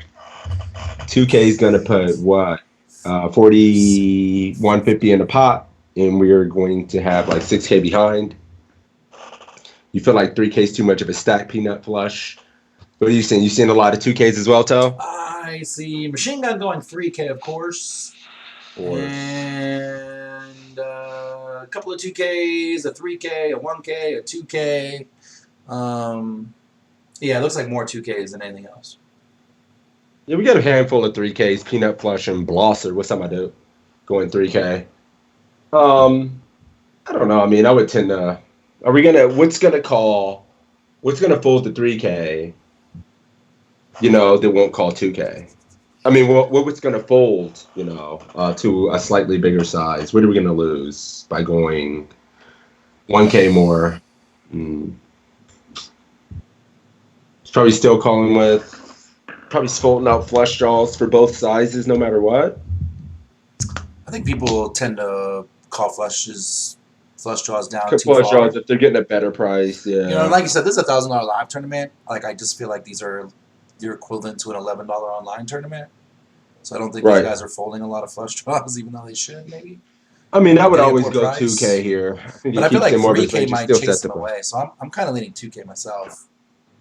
Yeah, we still get it in, right? The SPR is going to be good enough, and he's still going to call it off with worse, and still calls it off.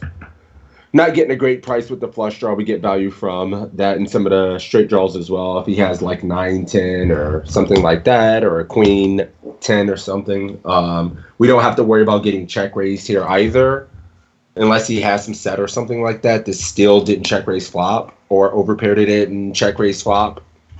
But I think that's kind of rare, so I wouldn't worry about that as much. So yeah, I would tend to go 2K. Joe says, no, maybe size down to keep him in. I think if you bet 1K, you're just giving him a good price if he's got any of that draw stuff, right? Like, we want to give him a bad price and yet still have him call. And we would have to overjam river, overbet river if we wanted to get it in. Yeah. As well, if we go 1K. 2 things here. I think 2K is my standard because we bet 2K, the pot will be 7,150 and we'll have like 6,500 back. And so that would be my standard sizing. A hand like Queen 4 of Hearts or something, like not Queen 4 of Hearts, that's a bad example. Let's say King 9 of Hearts, for example. Probably should call 2K and might want to consider folding to 3K. And so, but I don't think anyone folds King 9 of Hearts to 3K and stuff. So I don't mind sizing up to 3K as an exploit because I think like flush draws and stuff are going to call when they probably should start folding to the full pot bet. But I would rather go 3K with a hand like 2 queens because then we get full value from King Jack, Ace Jack, Queen Jack, and we're blocking that part of his range here. So I'd probably go 2K with this hand, but I think with like Queens, Kings, Aces, or a hand that doesn't block his best top pairs, I think 3K as an exploit is probably better.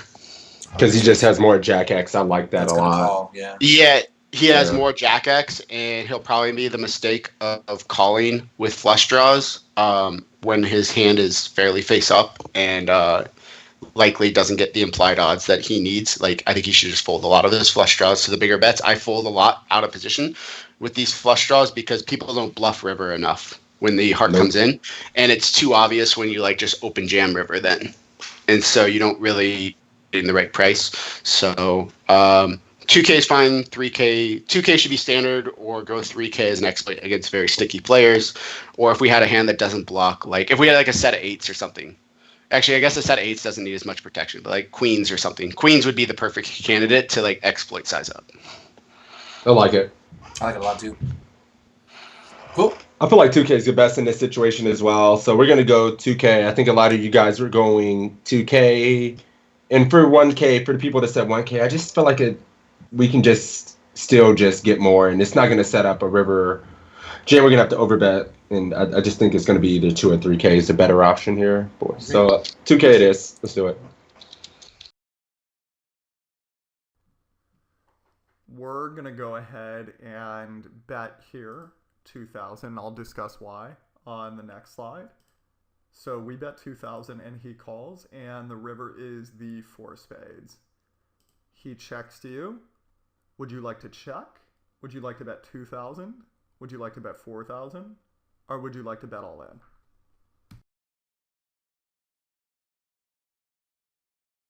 Tricky. I feel like Alex is about to throw a curveball at me for some reason. I'm a little shook. That was a 24-second video. I know, that's why I'm a little scared for how long the next video is going to be. All right. We got ET Strikes Again. Horn, thank you for that 31-month resub. I appreciate you, buddy. Congratulations on your deep run yesterday. Congrats, Horn, my dude. All right. Bad Dad Shoving. Check one pair hand in a huge pot, says Horn. Insta sub says Jellyfish. You're trolling. Matt put out a spoiler alert. You're trolling. Somebody said check. I mean, 7 minutes? We've got to be costing ourselves value by checking top on the river. There's no way. Yeah, not on this river. No, God knows. I mean, I've seen a few checks in my chat. I'm getting scared. You want to check back check. 2 pairs. Yeah, I don't think we can bet a size either. Where, I mean, bet 2K and fold seems weird because 6-7 got there. Bet 2K, fold 2K. Okay, we'll get check is nitty, yeah. I guess we're just jamming. I don't think there's anything left. Definitely not checking. All in, get called by King Jack, Queen Jack, Sticky Jack 10s if he's spewy. I mean, is 10s ever just thinking you have a missed flush draw, or is just an ace king that goes bet? I mean, he's never calling with an under pair, right? And he's never calling with his missed flush draw.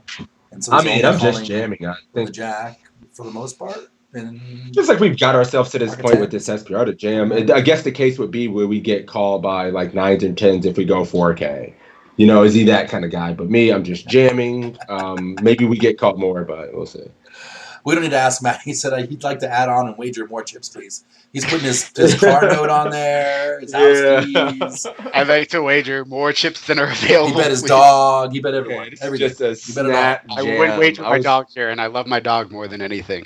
I mean, the main reason is because people don't slow play enough. So, like, it's a tendency here for, like, 8s and 5s to always check raise the flop or check raise the turn, or any of his 2 pairs, which he doesn't have. And so he's always going to, like, his range is just so capped in this spot, unless he literally hits 6-7.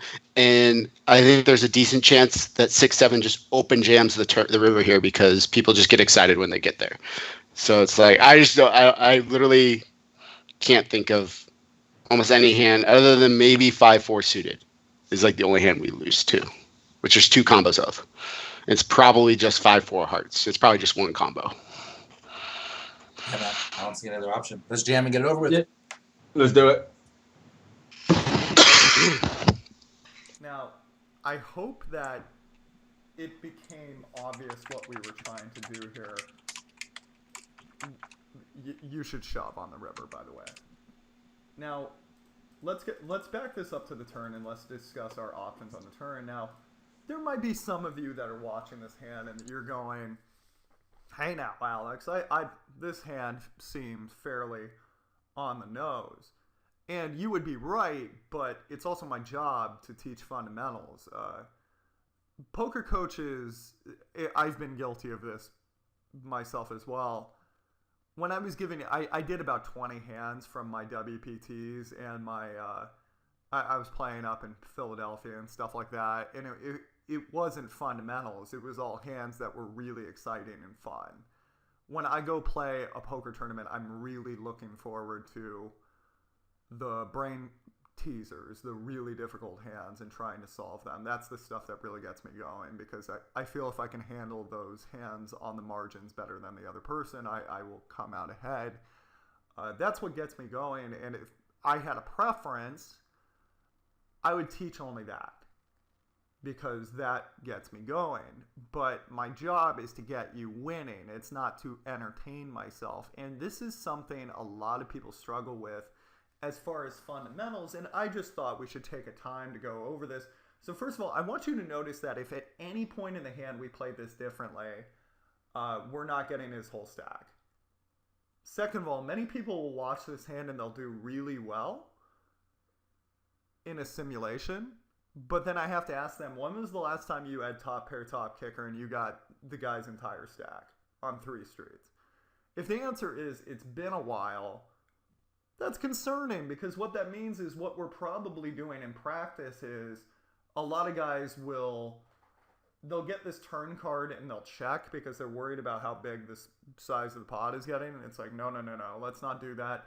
Some guys will bet 1,000 on the turn just to, hey, I want you to check to me on the river and then I can check back in case there's a heart. No, most of the time the river's not going to be a heart. It's going to be to your credit. It's going to be a good hand.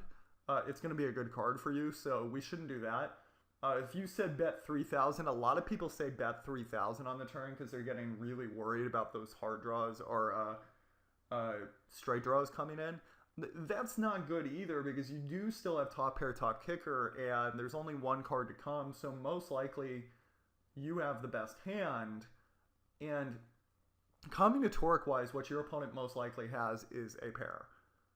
It is 9s, 10s, 8-7, 9-8, 10-8, Jack-10, Jack-9, Queen-Jack, King-Jack. There are far more combinations of that than any heart draw you can conceive of, because every pair there, let's say he raises with King-Jack offsuit and then calls your 3-bet out of position, or that's a bad example because the Jack is covered. But, okay. Combinatoric-wise, pull up Flopzilla, you will notice you have 30, 40, 50, whatever it is, pair combos here. Versus every flush draw you can conceive of is only one combo. There's only one combo of ace-7 of hearts. There's only one combo of ace-6 of hearts, right? So typically, most of what you're facing right here is pairs that you do want calling you. So instead of just, many people get very fatalist when they play poker. So what they'll do is they'll bet very big because they do not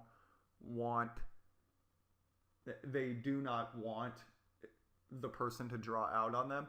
That does happen on occasion, but you're gonna, look, if the guy has a hard draw and he hits it, a lot of them are just gonna lead. And that tends to be the only time recreational players lead, is when they hit their draw. So it's going to be fairly simple for you to fold. And if they check to you, if you'd like, you can just check back if it hits. So let's not worry about that too much. And then on this river, some guys will just go for 1/3 pot on the river. They'll go for like 2,000, right? Or they'll leave themselves something back. I think when there's a misdraw out there, so let's think of his range right now. It is pairs or draws that miss. You're not getting a cent out of the draws that miss. And the pairs need to be made to see a ghost. What you got to do here is if it gets checked to you, you just got to jam. Like the second it's on you. You got to make it look like a misdraw. And you will get a call 9 times out of 10. People are preposterously bad at folding to triple barrels in recreational games, especially when there's a misdraw out there. And I specifically stated this was a recreational player. And I hope you understand that. I hope that we understand when we're working on this hand. This is something I didn't catch for a really long time. we if we play this differently at any stage, we don't get his stack.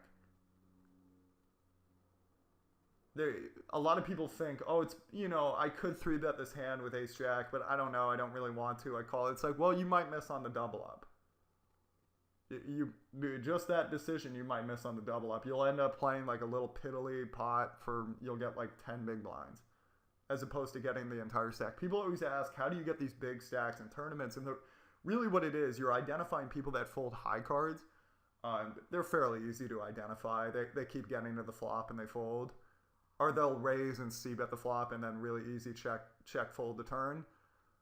You keep isolating those people and you c-bet, take the pots with isolation raises or 3-bets, and you build your stack. And eventually what happens is they're going to take a pair to war with you and they're not folding. So if you get a pair that's most likely better than their pairs, you must go for the kill. And if you don't go for the kill, that's half the benefit of playing in that style, is getting a person's full stack like this, which happens all the time if you play in this manner.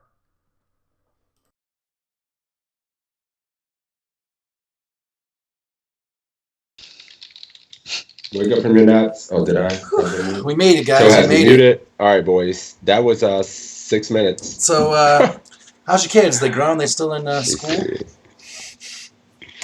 Oh, I'm muted. All right, Toe, you there? I'm muted. Damn it. I was like, so how's the family? Your kids still in school? Everything going well? Yeah, I'm muted. I let the whole thing go. That was 7 minutes again. This dude, man. This cat. Hey, Matt, what's up with your boy? Yeah. He's extremely intelligent. He's super smart. Extremely intelligent. Super smart. Yeah. He's one of those people, too, like, Jonathan's a lot like this, too. Like, in just the way they speak in everyday conversation, you can tell they're just crazy smart in general, right? Just one of those people. All right, so we got time for like a half and one more if we do. We got like 2 questions if we do another Alex one, but we can find one more. We can do one more. Cool. Let me get back to the lobby. Hope you guys are enjoying the stream. Make sure to hit that follow button. I'm also gonna throw Matt's Twitter handle out there so you guys can give him a follow on Twitter. Get updates, let you know when he's doing webinars and whatnot. He does one a week, I think, a lot. So you guys should definitely hop on board and check those out. Very good, man. I've had a chance to talk some poker with my guy, and very high poker IQ. I love it. Yeah, it's funny. I was watching the webinar while playing. I was listening to it earlier in the week, and I got yelled at by WSOP.com. They thought I had remote software going and said, you got to get out of here. So I had to turn it off, sadly. But you can always, those are replayed on the Pro Coaching YouTube channel as well, right, Matt? If they miss them? Yeah, it's under classes, I believe, or classes, or and then you can click the live webinars, and all my webinars are normally up there like a day after or something, 24 hours after them. Like I want to watch Michael Acevedo did a check raising webinar yesterday, and a lot of my study now is using PO and theory and stuff, and he's the mastermind behind it, so I really want to watch his. Look at all this stuff, boys. Yeah, look at all this value here. Series where Acevedo did a hand history review with Jonathan too, which I thought was really fun and pretty amazing. That guy is another just one of those guys that's so damn smart, right? Jeez. Yeah. Cool. Matt, you got the lobby open. You want to pick one? Yeah, I never listened to my own quizzes or see, so like I kind of want to do one of mine just to see like the feedback in the chat and just to be able to like hear my voice and stuff like that. I don't know if you guys don't want to do yourself too. Yeah, I mean, I'm probably gonna be like, nope, I was wrong. that's bad. Cool. Maybe let's like pick one of yours. We should go down the list a little one, so it's not like the last one you probably remember, right? 832 you probably remember. A lot of these I did a couple months ago because I load them in advance to them. I remember the 5-4 diamonds one was just it's actually not a specific hand. It's like a theory spot. So I did a bunch of under the gun versus big blind, like big blind play. So that's where that one came from. What other ones do I have? You want to do 822? That look good? Yeah, it's the same thing. Yeah, it's these are hypothetical hands that I made up to study big blind versus early position. So. Okay. All right, boys, let's do it. Hang on, let me get there. I'm lagging. 822, correct? I'm good to go. Yep. All right, let's do it. All right, we're going to continue our series on early position versus big blind play. And in this hand, we have ace of spades, queen of clubs in early position. We're going to open to 2.5x. You can make it 3x, it's fine. This is pretty much going to be a pure open. Big blind's going to call. This is a weak recreational player. And the flop comes ace jack to 7, or sorry, the flop comes jack 9-7 with the jack 7 of spades. And it checks to us. Should we check, bet 250, or bet 500? Oh, I think it sounds good. I mean, I just feel kind of ripped off with only a 30-second video. The coaches are working harder than you, buddy. Oh, that's great. Cool. What are you guys doing out there? I see some 250s coming in the chat.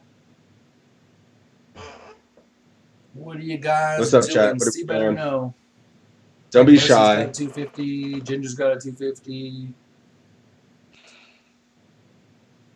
You guys are rattled because it was only 30 seconds. I get it. What are we doing, chat? 250, 500, or check. Peanut Flush is checking. I see a wall of 250s. 250. Oop, I see a check. Super coordinated board. I know it's versus the big blind range, but rather pot control and see turns. Pot control's Check. coming with a check as well. Check, check. 500. I got a 500 as well. Mostly 250s. I think I'm checking myself. Getting a little wet. Under the gun? I I don't know, man. And I guess we have the ace of spades, which helps, and we have the queen, which helps.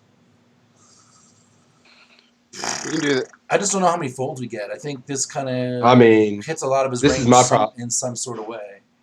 I'm not checking. No. You know me, but I got a problem. I c-bet way, probably too much. So I'm c-betting here. This deep, we're 100 bigs deep. Do we want to use a large sizing? Is my thing. Do I want to just use a large sizing on a board that's coordinated, or just go small? I would expect him to be able to continue a lot, although they're still defending super wide in the big blind. Still a lot of hands that can continue. I'm not checking, so big. Probably just use a large sizing on this board. Can we? He has more 10-8 than we do. He has more Jack 7 than we do. Oh, man. Fuck. I'm not sure. I'm struggling. 250. That says sucks to get check raised here. Not really. I mean, if we get check raised here, we just fucking fold, right? It depends if we go 250. Are we folding with the ace of spades and some backdoor straight draws as well? Fold, pocket pairs, and if we ever can barrel with this hand, ace, king, queen, spade, check. Yeah, my stuff is all up. We got a handful of checks, 250s and 500. So I'm seeing everything in my chat. Where's your chat leaning? Like all 250s. Yeah. All right. Matt made the quiz, so we can't really ask. He's going to give us his explanation in this quiz. Do you remember doing this one? I hope it is what I think now, because it's very clear to myself now what I should do, because I've studied this spot more. But we can play like my response, and then I'll give my explanation if it's changed, or I'll explain a couple things. But I will throw in there, this is a hypothetical hand, and these were board textures that I was studying. And Right. I specifically picked hands in like this set of quizzes that's getting loaded now. Like the 5-4 diamonds one on the top is the same thing. Me just picking hypothetical spots that I think are good examples of theory of boards that are very misplayed by people. Yeah, and this is very interesting because we do have the ace of spades and the queen blocker. So like, yeah, this is a spot we're gonna have to think through. So you're betting and I'm checking, huh? Sixes. I mean, I feel like I need to be checking this back more because we can call a lot of turns. A lot of turns we pick up equity. If we can go call, but because right here we can bet and get check raised, and then we're going to end up calling a check raise sometimes and then folding all turns, and then just folding with the ace of spades feels gross. So I can almost see a case for everything. I don't know if 500. I don't know, man. But yeah, I'm going to bet 250 and just learn from this situation. Let's do it. All right, let's do it. Thank you for that follow, Aware. So this is 500. Piss. By many players. And this all comes down to we raise under the gun, and we have a pretty tight range. It's going to be like pocket fives are better, Ace Jack off are better, all the suited broadways, only strong suited connectors, and like suited aces. And with 3 high cards here, we always have something on this board. We're going to have 2 overcards, we're going to have a gut shot. The only hands that really miss this board are like pocket 5s, pocket 6s, and our weak like ace 5 of hearts, ace 4 of hearts, ace 5 of diamonds, those type of hands. And those are so few combos compared to our total range that we get to bet this board quite often. And I think we should be c-betting this board somewhere around 60 to 70% of the time. Probably 65, 70% of the time. Coupled with the fact that players under check raise from the big blind, we can get away from betting here a lot. And we want to use a large sizing here. So I prefer the 70% sizing, bet 500. I give that a score of 10.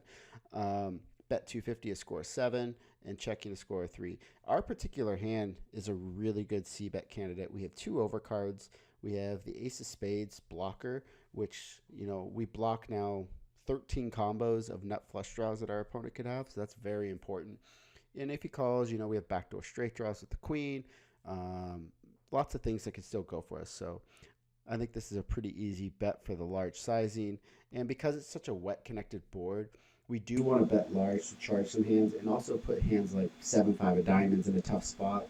Those hands should, even a hand like king 7 off, if he defends that, should probably fold to the large sizing just with no backdoors. So I like the large sizing here. And our opponent calls. The turn is the ace of hearts. Opponent checks. Should we check? Bet 800, bet 1400, or bet 2100? Very good. It sucks because I was thinking 500 as well. I knew it and then just wavered and went with this smaller sizing, but I really like the explanation there. We're raising with such a tight, strong range, condensed range, and we want to make a lot of his bottom pairs, second pairs with weak kicks indifferent. And if we use like a small size, they get a pretty easy decision to just call. So I really like that. Yeah, I have a question. The main reason you want to use the large size is for like hands like I think I mentioned. I'm actually happy with my explanations. 7-5, like 7-5 like of diamonds, king 7. Yeah. They have very very easy decisions against the 250, and I think actually people don't fold those hands, and so they're making a bigger mistake against the larger size than they are a smaller size. So when you're in these spots, you want to think, what is the opponent going to make a bigger mistake against? And in this situation, they're going to make a bigger mistake against the large sizing because they have so many continues that it's better for them to call with like ace 10 than it is 7-5 of diamonds, just because ace 10 has an overcard, a gut shot, and has a lot more equity. And they make a lot of really bad mistakes over calling versus the large sizing. And even though we're technically bluffing here, we have even more equity than against their calling range because they're going to get to the turn with hands like 9x, 7x, and we just have so much equity. And the one thing I saw in the chat was someone like, do we even have a range advantage? We have a really big range advantage on this. We probably have like upwards of like probably 57, 58%, I would guess, on this board. Maybe not quite 60, but we have a really good range advantage here because everything we raise has a gut shot. Everything we raise pre-flop has a gut shot or 2 overcards or a set or 7-8, 9-8. We just don't raise a lot of trash. So, and for the same reason, like betting hands like ace 5 of hearts, I probably would just pure bet this board because like betting a hand like ace 5 of hearts, if the person is folding with a hand like 7-5 of diamonds on the flop, that's really good for us when we have ace 5 of hearts. We're getting a hand that has 70% equity to just fold on the flop because we're pushing the equity with the rest of our range. So I think I picked that spot specifically because I think this spot is severely under c-bet. I think that's one way too much. It's almost a pure. I would probably pure c-bet here my entire range because people don't check raise enough. Yeah, I definitely think that's probably a leak in my game where I under c-bet boards like this and go like automatically into pot control type of mode or. Maybe take it away on turn and river once they check back and that sort of thing. And if we were on the button, we would check a lot more because our range is a lot weaker. Versus under the gun, we get to just right. You're much tighter under the gun. Makes a lot of sense. Right. I have a follow-up question that I can't ask because it'll ruin the quiz, so I'll ask it. No, so what did you get for our check? What was the score for a check? Matt shit on me. I got a 0? Yeah, I got a 3. But it makes a lot of That's what sense. you Like we have the range advantage, It like you does. said, and if we can get a 7 to fold at some point, that's massive. Regardless of hitting the ace on the turn, it's just massive. It makes a lot of sense. Yeah, not And even Especially in league in my exploitative, but we game. just need to use a larger sizing overall. It's not even exploiting the use because we just make their decisions too easy and we can just bet. And we have a lot of cards we can barrel. We pick up equity with, draws and 2-overs as well. We got spades, so we should definitely just use a large sizing. I like it. I'm happy. What are you guys doing here for this? I'm seeing some 1400, 800. I like 11 or 1200. Someone says, what's your chat saying, Toe? I don't know. For sizing on the turn I had here. to chase my cat out of there. 14, 14, 8, 14, 2100 for Machine Gun, of course. 14, bunch of 14s, basically. Mostly 14. Yeah, I kind of like 14 as well. I think I'm gonna go 14. Kind of question if we want to go 21 when it's an overcard to a jack. Maybe we start losing all that jack X. By going 800, he still has some draws with good equity, but I think I want to go 1400 here on this kind of board texture. I think we had a check raise. He under check raises, so he can still have ace 7, ace 9. But at the same time, we can just decide to go big here and then reevaluate rivers. And there's still enough of his range that will call this bet. I don't want to check, of course not. And 2100 might lose too many hands, especially with the ace coming. We're just going to lose all the jack X that's worse. But are we going to lose all the jack X at 1400 as well? I have thoughts. I'm just waiting for you to work it through it. I'm going 14. I think 14 is good. The one thing that's sticking in my mind with the 2100 is that, we lose the 7, we lose the 9. Jack X probably not folding for one more, and the flush draws are going to overplay and come along too. And I don't know how weak this guy is, but he's going to still come along with gutters. Just go 800 and and we're 100 bigs deep-ish. And so I know this is where we size up our bets. I think in game I'm probably going 1400, but 2100 actually looks a little sexy to me too. Okay, I'm going 14. I mean 8. Nah, I'm just gonna go 14. This dude. Cool, let's do it. All right, let's see. And then Matt will tell us afterwards what he thinks, and let's see. All right, I'm clicking it. Now, this turn card is also a severely misplayed spot by many people. They get very scared here and start to check a lot with the ace-queen. It's a kind of a wet board. They have showdown value now, so they want to check back and, try to get to showdown or wait for a safe card, and that's all fine and well, but we're missing a lot of value by doing that. The ace-queen in this hand is a very high equity hand, and the ace of hearts in general is a high equity card for our turn. Normally, once the big blind check calls on the flop, they normally have a range advantage on a lot of cards, but in this situation with the ace, the opponent is going to fold so many aces in his hand to our flop bet that he doesn't have many aces at all. He normally has hands like Jack X, 9X, 7X, some with gutters, and hands like Ace 5 of hearts are folding. Ace 8 probably folds on the flop. Ace 10 might call, but unless he has like Ace Jack, Ace 9, Ace 7, he can't have Ace X of spades, so this is very important that we have the Ace of spades. So it's pretty hard for him to have an ace, other than even hands like Ace 5 of clubs probably fold to our larger flop bet sizing. So he doesn't have many aces in his range. So if he's check raising hands like 7s, 9s, Jack 7, 10, 8, Ace Queen serves to be the best hand here a lot. And we want to get a value bet in now because he still has to call us with 9, 8, 7, 10, Jack 10, 9x of spades, lots of pair and straight draws. So I want to get value now, and we're going to bet on the larger side to protect our hand. But since we have such an equity advantage, we also want to bluff this card a lot. I'm fine with betting 1400 or 800. I think 1400 is probably the best sizing because people don't fold very often, so let's get some extra value. You can bet 800 if the player is going to, actually fold hands like 7, 8 to this bet. And then you can bet 2100, but I don't like that as much. So 1400, I think, is the right sizing here. We get a call. River's the deuce of diamonds, and our opponent checks. Should we check? Bet 1,500, bet 2,500, or bet 4,000? Cool. All right. Matt, did you have anything you wanted to add to your thoughts on kind of what you touched on about turn bet sizing there? Yeah, really quick. I think 1,400 is the best, but the one thing I said in the video that I actually don't agree with now is I said 800 is fine as well, and I didn't like 2,100. I would actually prefer 2,100 to 800 probably, just because players will make a bigger mistake against 2,100. And just the biggest thing overall here is that our equity advantage is massive on this card because we bet all our ace highs. We pretty much range bet this board, and the big blind folded a ton of his aces. So the big blind folded all of his ace six, ace five, ace four, ace three, ace deuce. He folded all his ace x of hearts, all his ace x of diamonds on the flop, and so we still retain all our aces, and he doesn't. So this is a card we're going to barrel probably like 70% of the time or 80% of the time.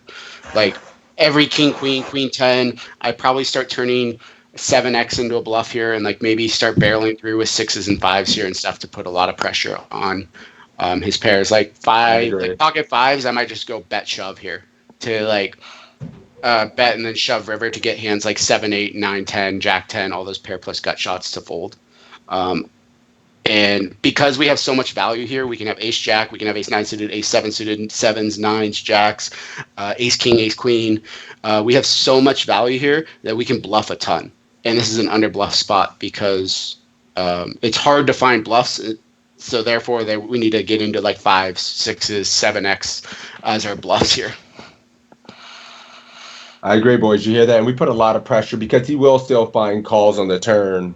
Even when we bet the hands we can make fold to a triple barrel, he will still call with some pairs and gut shots and some jack X and single pair hands that we can make fold to a triple barrel here. So we should be using this. I mean, other hands as a bluff in this spot. But what are you guys thinking about this? I'm seeing some 2.5K. I see 1,500. I see no 4Ks, just mostly 2.5Ks for me. I think I'm the same. Mostly 2.5Ks for me as well. Matt, questioning maybe at 4K. 4K for poker tubes. There it goes. It's betting the straights, folding all his best draws to the bag, get max value from a jacks or a hero call. Yeah, I mean, one thing that kind of works in our favor here, when we have a spade in our hand, but because the big blind defend, he's got a lot of other spade combos. I'm sorry. My bad. I'd lost my train of thought there. What I was going to say is that Jack X combos. Because of the missed draws out there, we get paid more often by a jack. I guess we have more ace X of spades combos in our range because we opened early. Blah, blah, blah, blah. I guess I'm the... So you're just trying to target like a value range that would call a big size bet because the draw misses? Yeah, I mean, I kind of would go between... Yeah, because I think he's going to call more often when the draws miss with the weaker hands. But we have the ace of spades way more often than that's top pair. So is he ever going to hero off a 4K bet with second pair? No, I think honestly in game I'd probably go 3K and split the difference. Something like that. So I guess I'm going 2,500. Yeah, I think I would go. I think... Interestingly enough, that 1,500 would get called by a Jack X. It feels like 100% of the time, right? Do we start losing a Jack X combo? Obviously, like Matt says, he shouldn't have Ace 8. Maybe he still has his Ace 10. Kind of as likely Ace X are going to call a really big bet. So I'm torn between the 2.5K and 1,500. And I think people hate folding, so I would always go 2.5K. So let me see what chat's saying here. If we lose, it's two pair, and almost two pairs have raised by this point. Somebody's still scared of 10-8. They're saying 1,500. It's going to get called. 4Ks go chunky. I don't think we go 4K. He's calling. Do we just check here? I mean, no. If you have the straight, he almost definitely raises the turn, and we bet the ace because we have so much ace in our range. We bet follow through here. He wants to get value from those hands. I just don't see. I think he probably raises two pair at some point. Cool kids to do dudes. So he's got a single pair hand almost definitely, or a misdraw that's not going to call anything anyway. Yeah, I think I'm just gonna go 2.5K, but a part of me kind of wants to go 1.5K, and I think we just get called more often. But these players still don't like to fold as much, so I feel like 2.5K is just it for me. But I could see a case maybe for the smaller. I think 4K we're just gonna fold out all of his Jack X at that point. Um, but I could be wrong, so let's do it. I'm ready. You ready? Yep, gone. So All I right, really go. like betting here for value on this complete brick card. Nothing's changed on this card at all. I don't think there's a single two-pair combination that the big blind can make. Yes, the big blind can have hands like 9-7 or Jack 7 suited still, and maybe an Ace 7 or an Ace 9. But other than that, it's pretty hard for us to be beat here. And because the big blind calls the turn with so many Jack 10s, 7 8s, 9 10s, we're going to want to bluff them off those hands with like King Queen, King 10, maybe a pocket 8s, or maybe like a hand like pocket 5s or something we start bluffing with here, pocket 6s. And Ace Queen here is just way too high up in our value range here. And we are going to have like 7s, 9s, Jacks, Ace Jack, some Ace 9, Ace 7 suited. I think we save those for the larger bet sizing, and we can go for kind of a thin value bet here for 2,500 and target his Jack X hands and weaker aces. So I bet 2,500, and our opponent calls. He probably has something like Ace 8 of clubs maybe, or Ace 10, something like that, and we get some nice thin value from our hand.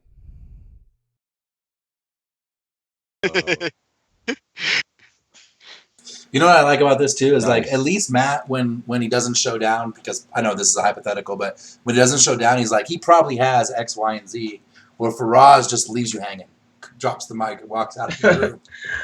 Matt, someone asked a question. What would your bluff sizing be with a hand like 5s or some of those underpairs that you would mention if you did get to the spot? Would you keep it still 2.5K to make it look like, or would you kind of go bigger here and represent like a set or something like that, you know?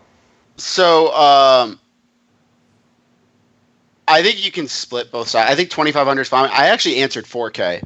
And the reason I actually might lean towards 4K now, since I lean this quiz, I think 2,500 is really good as well because you're targeting Jack X and that type of stuff. But the main reason I think is that people don't protect their ranges, and most people will have raised Jack 7 or like a hand like 9-7 should never be raised at any point in this hand. It should just go check call, check call, check call. But I feel like people always tend to or like Ace 9 or Ace 7, they check shove the turn or check raise the turn, but those hands probably should check call to protect themselves. And so when they're unprotected like that, I think we just get to size up with a hand like Ace Queen because it has way more equity, because most people will have raised us with a better hand. And so I think our hand is just probably the worst hand that's worth a 4K bet. But if you have an opponent who overfolds, I think 2,500 is really, really good. And if you have an opponent that overcalls, which I think most opponents overcall, I think going with 4K is really good. And I think your bluffs like 6s and 5s almost for sure have to be bluffed here. Like this is a river, you just fire everything on. Basically, because you need to fold out hands like Jack 10, 9, 8, 7, 8, King Queen of Spades, King 10 of Spades, those type of hands.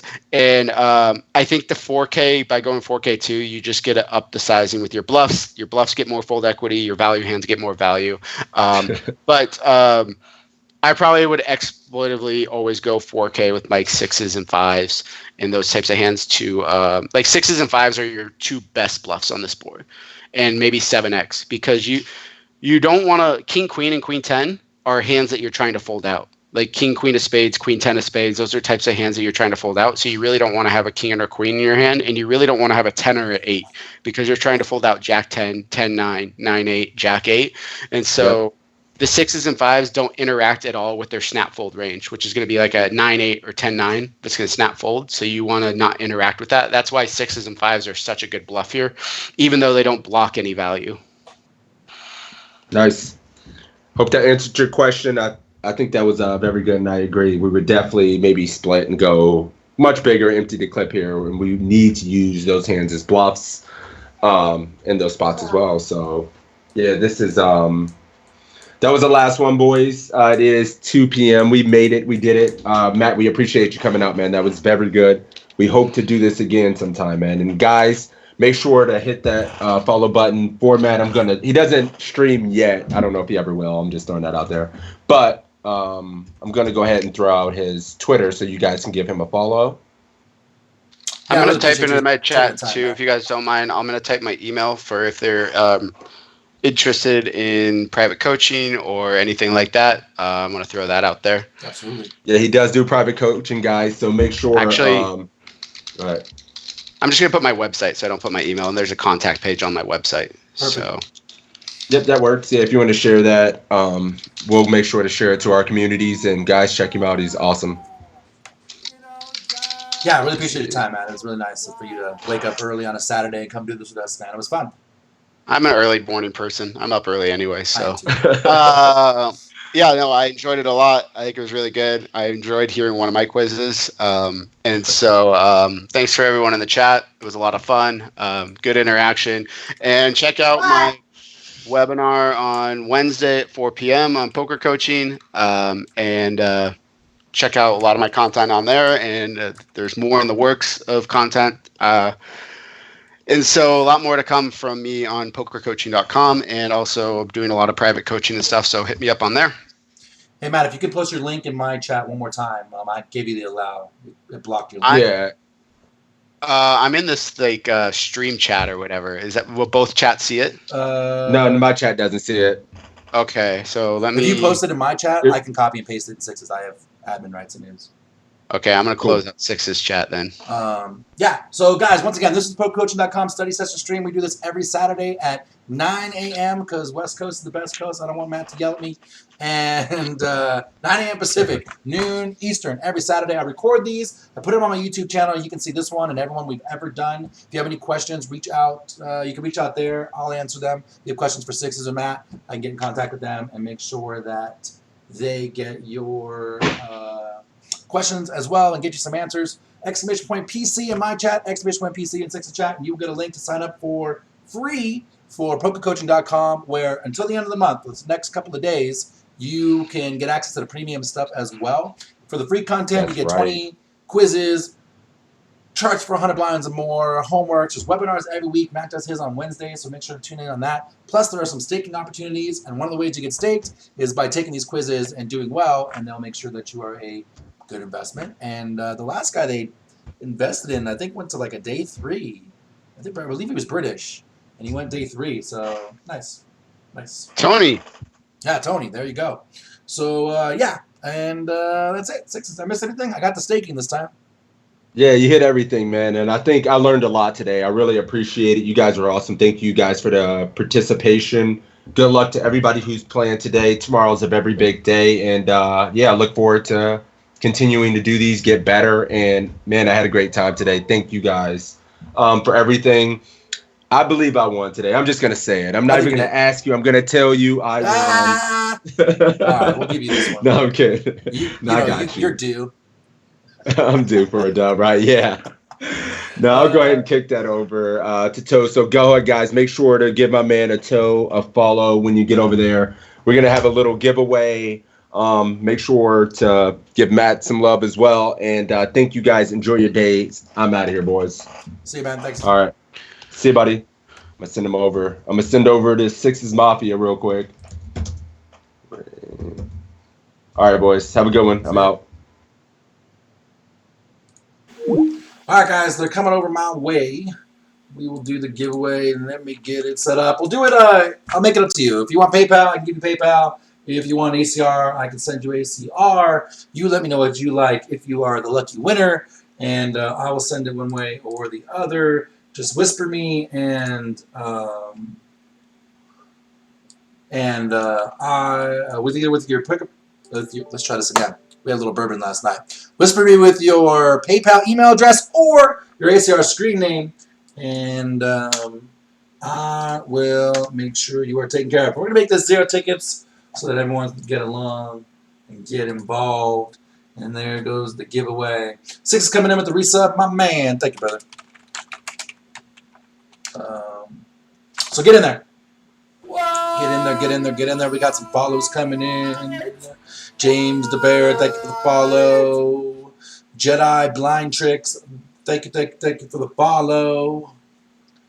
Here come all the people getting in there. More follows. Bro Tito, I hope I didn't murder that. Thank you for the follow, buddy. Don't forget, tomorrow, too, we'll be streaming, playing all the big stuff. I don't know what's going on. Ring events and stuff. I don't know. I'm playing all of it. Whatever it is, I'm playing all of it. Somebody asked me earlier, was playing the BOL, whatever. The answer is just generally yes. Always. I'm playing all of it. So there's that. I don't think I saw Matt's link in there. So I'll reach out to him and get his information and make sure you get it.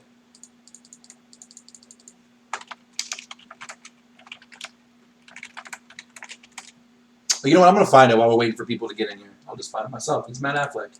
He's famous. Matt Affleck Poker. And then Mob, Card Player, Poker Life, MattAffleck.com. It's got to be MattAffleck.com. There it is. Cool. So here's a link. If you want private coaching from the man, the myth, the legend himself, bang, there is Matt's link. You can get it right there. So there you go. Nice toe. I got 3 bullets for the 150K. Nice. I'm just going to buy in. 1 cent to $600 buy-in. Straight toe. That's right. we have good game selection there, Cyrus. Don't give me a 10K for a penny. Oh, no. $55, 200K today. Uh-oh. Looks like Ginger, we're going to have to be rudging up today. Hopefully you get that ring. Jeez, man. We got such a good series, right? 4 cashes, 1 final table with an 8th, and then last night's 11th. So we're going deep. We're working hard, and it's definitely paying off. You know, I'm fortunate to get to study with these killers that you're listening to today all the time. All right, so make sure you get in there. Exclamation point ticket, space, max. I see Peanut Flush is only in for 1 ticket. So for you, exclamation point ticket, space, 99. I'll give you a couple seconds to fix it. Excuse me, and then we'll get the hiccups all of a sudden. Draw the winner.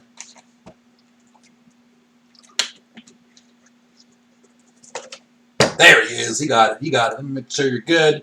Peanut Flush, you are good. We got 22 people in the giveaway. Make sure you whisper me ACR screen name or PayPal email address. Uh-oh. We got people getting in here now. Tom Price, sneaking in at the buzzer. Marlon, I think you're already in this one. Let me just double check you are. You're good to go. You got 10, 9, 8, 7, 6, 5, 4, 3, 2, 1. All right, that's it. We're make sure. Ooh, look at that. Frosty and Jonesy getting in at the buzzer. Holy Rastus getting in the buzzer. All right, we're closing the giveaway. We're drawing a winner. It is James the Bear. Hit me up with your ACR screen name or your PayPal email address, and I will ship that $10 to you right away. And that's it. We'll be back tomorrow. Like I said, we do this stream every Saturday, so make sure you tune in that. Click the follow button for me. It's a little heart-shaped icon right about there. Make sure you give my buddy Sixes a follow, too, if you have not so already. Double check that you did. And that's it. I'm going to throw the host over to Evan Jarvis, another coach from ProCoach.com. I think he's doing a study stream right now, too. And we're trying to get him on this show. Might be happening. It might be a surprise weekday thing and not a Saturday. But stay tuned for that. Make sure you follow on Twitter and Facebook and all that stuff. We'll put the links out there one more time for you. There's Poker Coaching. There's YouTube. There's social. Cool. So make sure you follow in all those places. And I will see you guys tomorrow. Deuces.